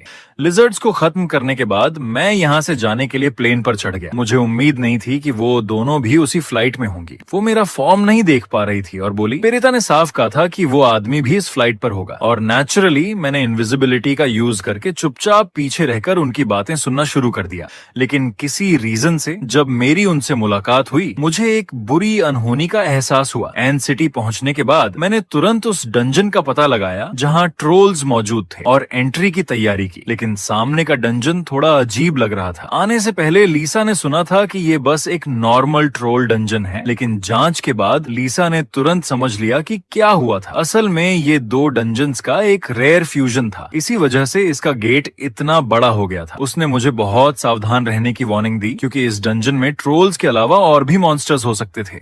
लीसा की बात सुनकर मैं थोड़ा कंफ्यूज था। तब उसने साफ कहा कि आगे के डंजन में 2 बॉसेस होंगे जिनसे निपटना होगा। अंदर जाने पर यह डंजन एक रेयर पहाड़ी इलाका निकला और जल्द ही मैंने एक ट्रोल देखा, लेकिन ये वैसा नहीं था जैसा मैंने इमेजिन किया था। वो ट्रोल अचानक उबासी लेते ही सीधे सो गया। ये देखकर मैं स्टंट रह गया। उसे लेटने और सोने में सिर्फ कुछ सेकंड्स लगे। लीसा ने कहा, अधिकतर ट्रोल्स के पास रेस्टिंग स्किल होती है, इसलिए वो रेस्ट डेवलपमेंट के लिए जरूरी रिसोर्स बनते हैं। मैंने मन ही मन कहा, मुझे तो ऐसे स्टूपिड मॉन्स्टर्स बहुत पसंद हैं। धीरे धीरे पास जाकर मैंने तुरंत ट्रोल की लाइफ खत्म कर दी। जरूरी मटेरियल्स कलेक्ट करने के बाद मैं ये कहे बिना नहीं रह सका कि ये कितना इजी था। लीसा ने कहा कि ऐसा इसलिए था क्योंकि मैं बहुत ज्यादा पावरफुल था। अब प्रोग्रेशन पूरा करने के लिए मुझे अभी भी 500 ट्रोल्स की जरूरत थी, इसलिए मैं खुशी खुशी हंटिंग जर्नी पर निकल पड़ा। लेकिन तभी डंजन के गेट पर और लोग नजर आए। नए आने वाले थे रुयूना और किंग हाजिन, और उनके साथ फेरी पेरिटा भी थी। किंग हाजिन की बातों से मुझे पता चला कि वो लोग स्कॉर्पियन पॉइजन खोजने आए थे, जबकि रुयून बहुत एक्साइटेड लग रही थी। पेरिटा ने दोनों को इस डंजन में केयरफुल रहने की वार्निंग दी, लेकिन उनके अंदर जाते ही डंजन का गेट साइलेंटली रेड हो गया। समय गुजरते हुए कई दिन रातों में बदल गए। उस समय मैं कैंप में ट्रोल का मीट रोस्ट कर रहा था, क्योंकि मैंने पहले पॉइजन रेजिस्टेंस स्किल सीख ली थी। अब मैं मॉन्स्टर मीट को भी खाने लायक बना सकता था। लीसा मेरे इस तरीके पर हेल्पलेस थी, क्योंकि मॉन्स्टर मीट खुद पॉइजनस होता है, लेकिन मुझे सच में उसका टेस्ट पसंद था। अफसोस लीसा ने ट्रोल केबाब खाने से मना कर दिया। एक सींग भुना हुआ मीट खाने के बाद मेरी पॉइजन रेजिस्टेंस स्किल का लेवल भी बढ़ गया। लीसा ने कहा कि इसका मतलब ये भी है कि मैं जो खा रहा हूँ वो बहुत पॉइजनस है, लेकिन मैंने मजे से खाना कंटिन्यू किया और परवाह नहीं की। कुछ देर बाद आखिरकार मैं फुल हो गया। खाना टेस्टी था क्योंकि मैंने कुकिंग स्किल भी सीख ली थी और उसे जल्दी अपग्रेड करने के लिए मॉन्स्टर्स का यूज कर सकता था। आराम करते हुए मैंने लीसा से पूछा, आज 5वां दिन हो गया है, लेकिन ट्रोल्स के अलावा मैंने और कोई मॉन्स्टर नहीं देखा। यहाँ तक कि जब मैंने आग जलाई और खाना पकाया तब भी कोई मॉन्स्टर नहीं आया। लीसा का अंदाजा था कि क्योंकि मैंने फॉग स्पीयरमैन बनने के लिए क्लास चेंज किया था, मेरी इनविजिबिलिटी स्किल भी और स्ट्रांग हो गई थी। शायद आग की रोशनी और खुशबू भी छिप गई थी, इसलिए मॉन्स्टर्स मुझे डिटेक्ट नहीं कर पाए। आगे के समय में मैंने डंजन में ट्रोल्स को ढूंढकर मारना जारी रखा।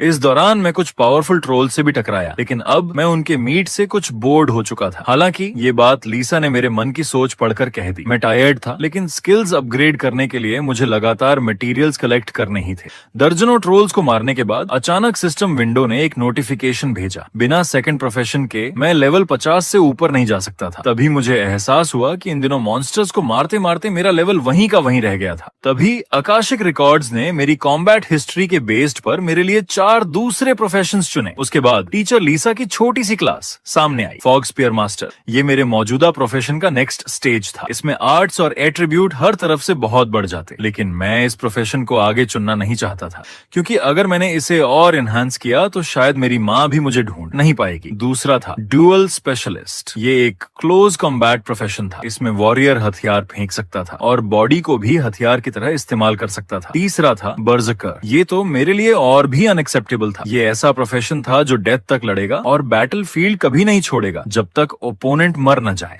लीसा की नजर में ये तीनों प्रोफेशंस बहुत पावरफुल और रेयर थे, और उनमें एक बात कॉमन थी, ये डिवाइन पावर से ज्यादा इन्फ्लुएंस नहीं थे।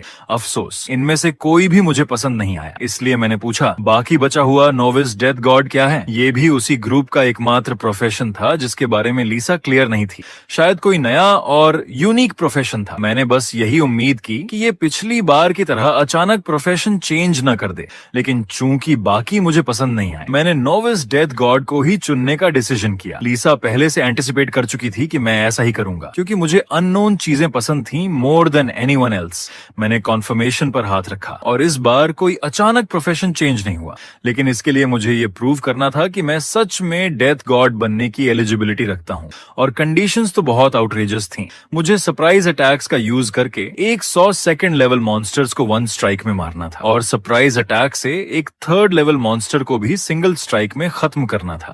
ये डिफिकल्टी इतनी ज्यादा थी कि मैं चिल्लाए बिना नहीं रह सका। अब मुझे डाउट होने लगा कि क्या मैं सच में सेकंड प्रोफेशन चेंज पूरा कर भी पाऊंगा। सोचने के बाद लगा कि इस डंजन में ये पूरी तरह इम्पॉसिबल भी नहीं था।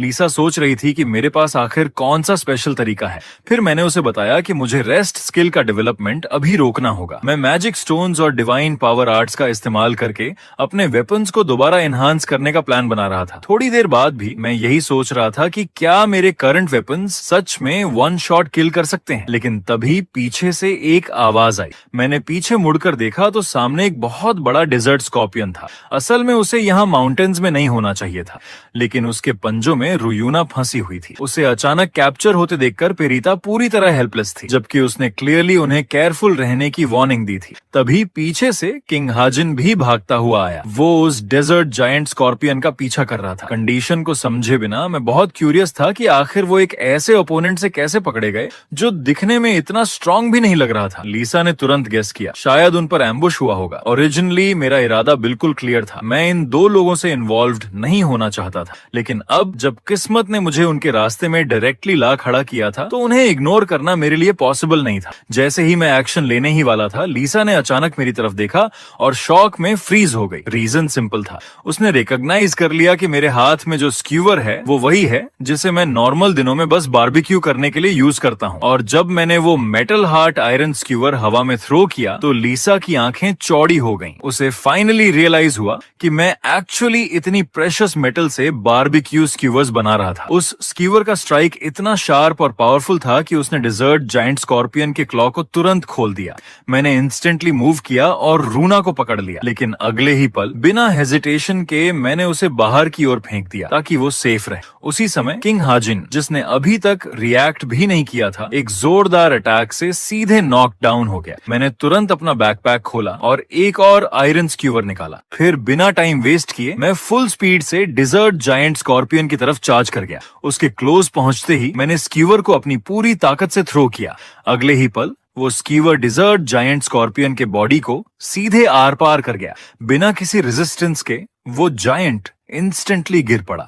रीजन सिंपल था, इस बार मैंने क्रिटिकल हिट लैंड किया था। मेरी क्रिटिकल हिट स्किल लेवल 9 तक पहुंच चुकी थी और उसी की वजह से ये इंस्टेंट किल पॉसिबल हुआ। सिस्टम विंडो की डिंग साउंड सुनते ही मुझे पता चला कि ये स्कॉर्पियन एक्चुअली बहुत हाई लेवल का था। लीसा ने कामली समझाया, इसका लेवल इतना हाई इसलिए था क्योंकि इसका मेन अटैक पॉइजन है। बाकी एस्पेक्ट्स में ये कंपैरेटिवली वीक होता है। मैं पहले से ही ट्रोल मीट खाकर बोर्ड हो चुका था, इसलिए जब मैंने स्कॉर्पियन का बड़ा सा कॉर्प्स देखा तो मेरे दिमाग में फर्स्ट थॉट आया, इसे भी क्यों ना बारबेक्यू कर लिया जाए। दूसरी ओर रूना सेफ थी, लेकिन थोड़ी हिली हुई लग रही थी। वहीं किंग हाजिन अब भी बेहोश पड़ा था। जैसे ही रूना ने मेरी तरफ देखा, उसने रियलाइज किया कि उसे बचाने वाला मैं हूँ, लेकिन उसके लिप्स से निकला पहला शब्द था the dark night of the city. मैं इस सडन नए टाइटल पर थोड़ी देर के लिए फ्रीज सा हो गया और रिएक्ट करने में स्लो पड़ गया। रूना ने क्विकली अपना डिवाइस निकाला और मुझे ऑनलाइन चल रहे पोस्ट्स दिखाए, जहां लोग मेरे बारे में अफवाहें और डिस्कशंस कर रहे थे। इतने में किंग हाजिन भी जाग गया और दोनों मेरी रेपुटेशन को लेकर आपस में बातें करने लगे। लीसा तुरंत गुस्सा हो गई, जिससे मुझे क्यूरियोसिटी हुई कि शायद उसका भी कभी ऑनलाइन रूमर से सामना हुआ होगा। उनकी बातें मैं ज्यादा ध्यान से नहीं सुन रहा था क्योंकि मेरा फोकस अब स्कॉर्पियन को प्रोसेस करने पर था। जब उन्होंने मुझे पूरी बचरिंग प्रोसेस स्टेप बाय स्टेप करते देखा तो वो दोनों मेरी स्किल्स देखकर इम्प्रेस्ड हुए बिना नहीं रह सके। शाम होते होते कैंप में पॉट में सिजलिंग ऑयली रोस्टेड मीट तैयार था। रूना और किंग हाजिन, जो एक दिन से भूखे थे, उस डिलीशियस मीट को देखकर उनकी आंखें चमक उठी।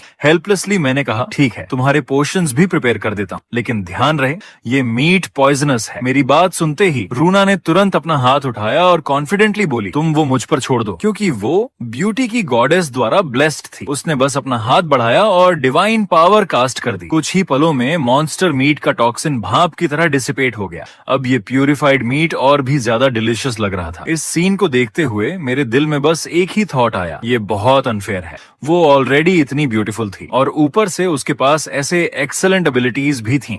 लिसा ने भी खुलकर एक्सप्रेस किया कि रूना सच में ब्यूटी की गॉडेस द्वारा ब्लेस्ड थी।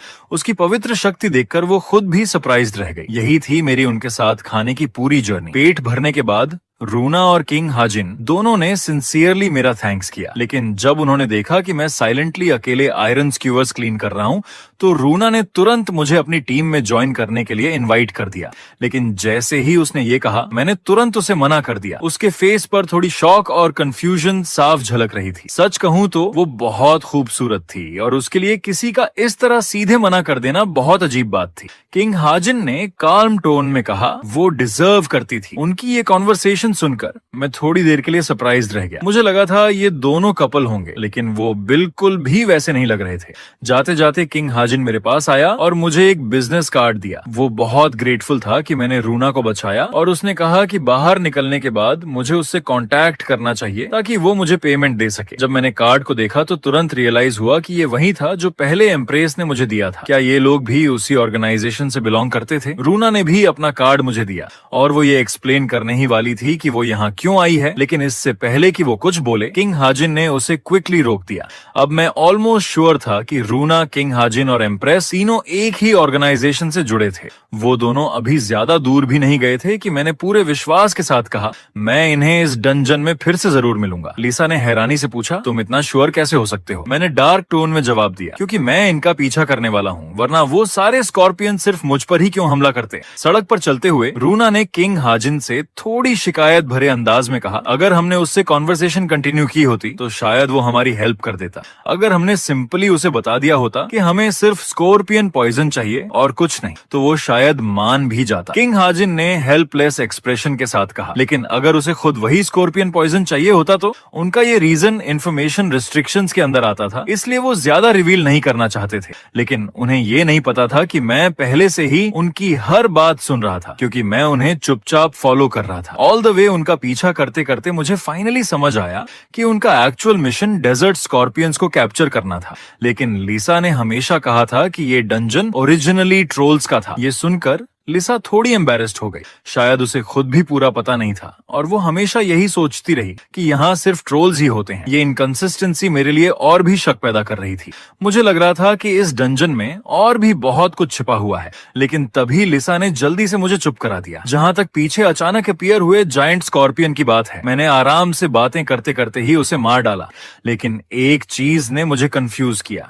अगर रूना के पास गार्डियन एंजल था तो फिर वो अभी अभी एम्बुश कैसे हो गई? लिसा ने समझाया एंगल की पावर पृथ्वी पर रिस्ट्रिक्टेड है। गार्डियन एंगल्स ह्यूमन लाइफ और डेथ में ज्यादा इंटरफियर नहीं कर सकते। ये सुनकर मैंने छेड़ते हुए लिसा से कहा तो फिर तुम भी बेकार हो, है ना? इस बात पर वो तुरंत गुस्से में आ गई क्योंकि उसने अब तक मेरी बहुत मदद की थी। काफी देर सर्च करने के बाद भी रूना और किंग हाजिन अपना टारगेट नहीं ढूंढ पाए। असल में वो डेजर्ट स्कॉर्पियंस के बीच एक स्पेशल किंग की तलाश कर रहे थे, द जेंटल डेथ हंटर। मैंने काल्मली आगे इशारा करते हुए पूछा वो डेथ हंटर है ना? नाम से ही बहुत पावरफुल लग रहा है। लिसा भी मेरी बात सुनकर चौंक गई। उसी समय किंग हाजिन और रूना के पीछे से एक बहुत बड़ा स्कॉर्पियन अचानक अपीयर हुआ। किंग हाजिन डर के मारे पीछे हट गया जबकि रूना ने आह भरते हुए कहा ये सच में बहुत बड़ा है। इस पॉइंट पर किंग हाजिन ने जल्दी से अपना इक्विपमेंट निकाला और रूना से एनर्जी सपोर्ट मांगा। रूना ने इंस्टेंटली ब्लेसिंग मैजिक एक्टिवेट कर दी। अब किंग हाजिन को फुल एट्रीब्यूट एनहांसमेंट मिल चुका था।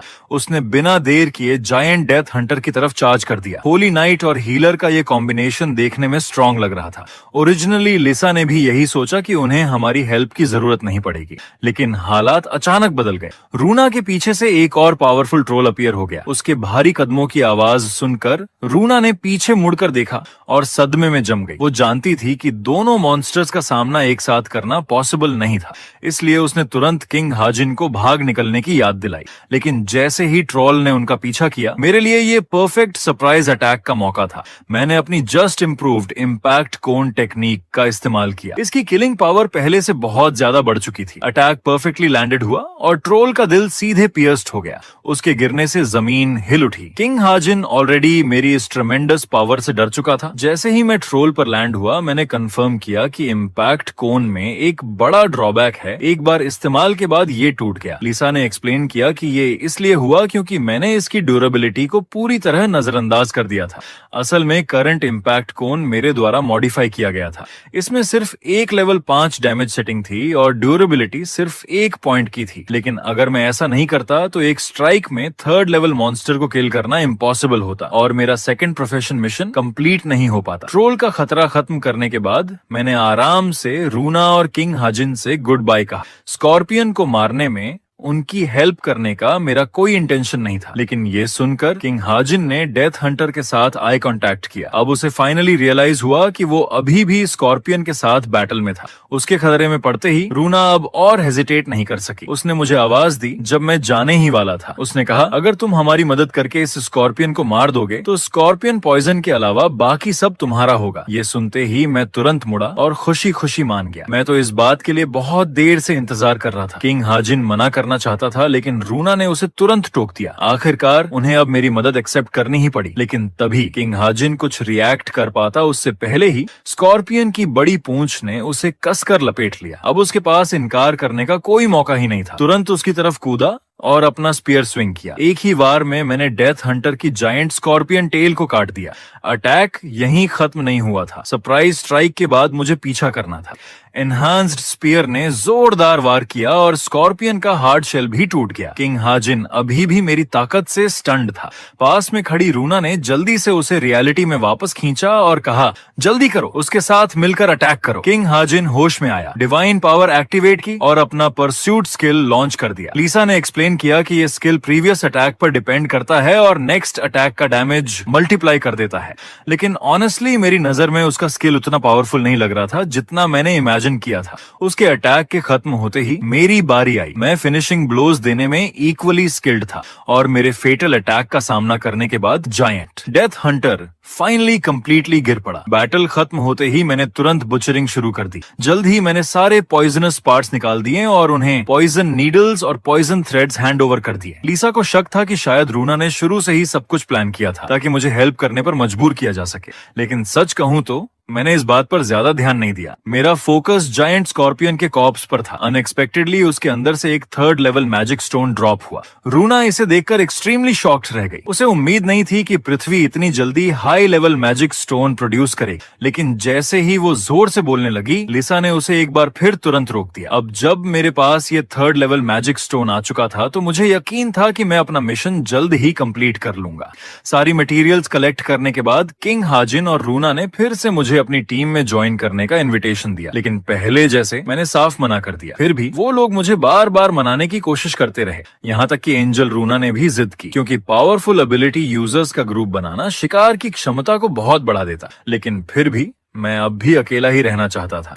आखिरकार बचपन से ही मेरी प्रेजेंस हमेशा वीक रही थी और मैं अकेले रह रहकर एडिक्टेड हो चुका था। ये देखकर लीसा ने मेरी ओर से पोलाइटली मना कर दिया और उन्हें जाने के लिए कहा। जाते जाते किंग हाजिन और रूना ने कहा कि एक बार मैं अपने देश लौटूं तो उनसे कांटेक्ट जरूर करूं, लेकिन मेरे दिल में इनर थॉट था, बेटर होगा अगर हम फिर कभी ना मिलें। अब सिर्फ मैं और लीसा ही बचे थे और अब वो समय आ चुका था जब मुझे वो करना था जिसकी मुझे सबसे ज्यादा जरूरत थी। रेस्ट स्किल के एवोल्यूशन के लिए जरूरी सभी मटेरियल्स मेरे पास ऑलरेडी मौजूद थे। अब मैं बेसब्री से इंतजार कर रहा था ये देखने के लिए कि एवोल्यूशन के बाद रेस्ट स्किल में क्या चेंजेस आएंगे। और इसी सीन के साथ ये एपिसोड खत्म होता है। भाई आज मैं बहुत खुश हूँ। आप लोगों की वजह से मुझे एक नई नवेली गर्लफ्रेंड मिल चुकी है और मैं 9 दिन से उसके साथ हनीमून पर गया था। ओह सॉरी, मैं उसके साथ घूमने गया हुआ था, इसलिए वीडियो नहीं आ पाया। अब भाई अगर इस वीडियो पर 1000 हाइप पूरे होते हैं तो अगला वीडियो मैं पूरे 2 घंटे का लाऊंगा, वो भी अगले 3 से 4 दिन के अंदर।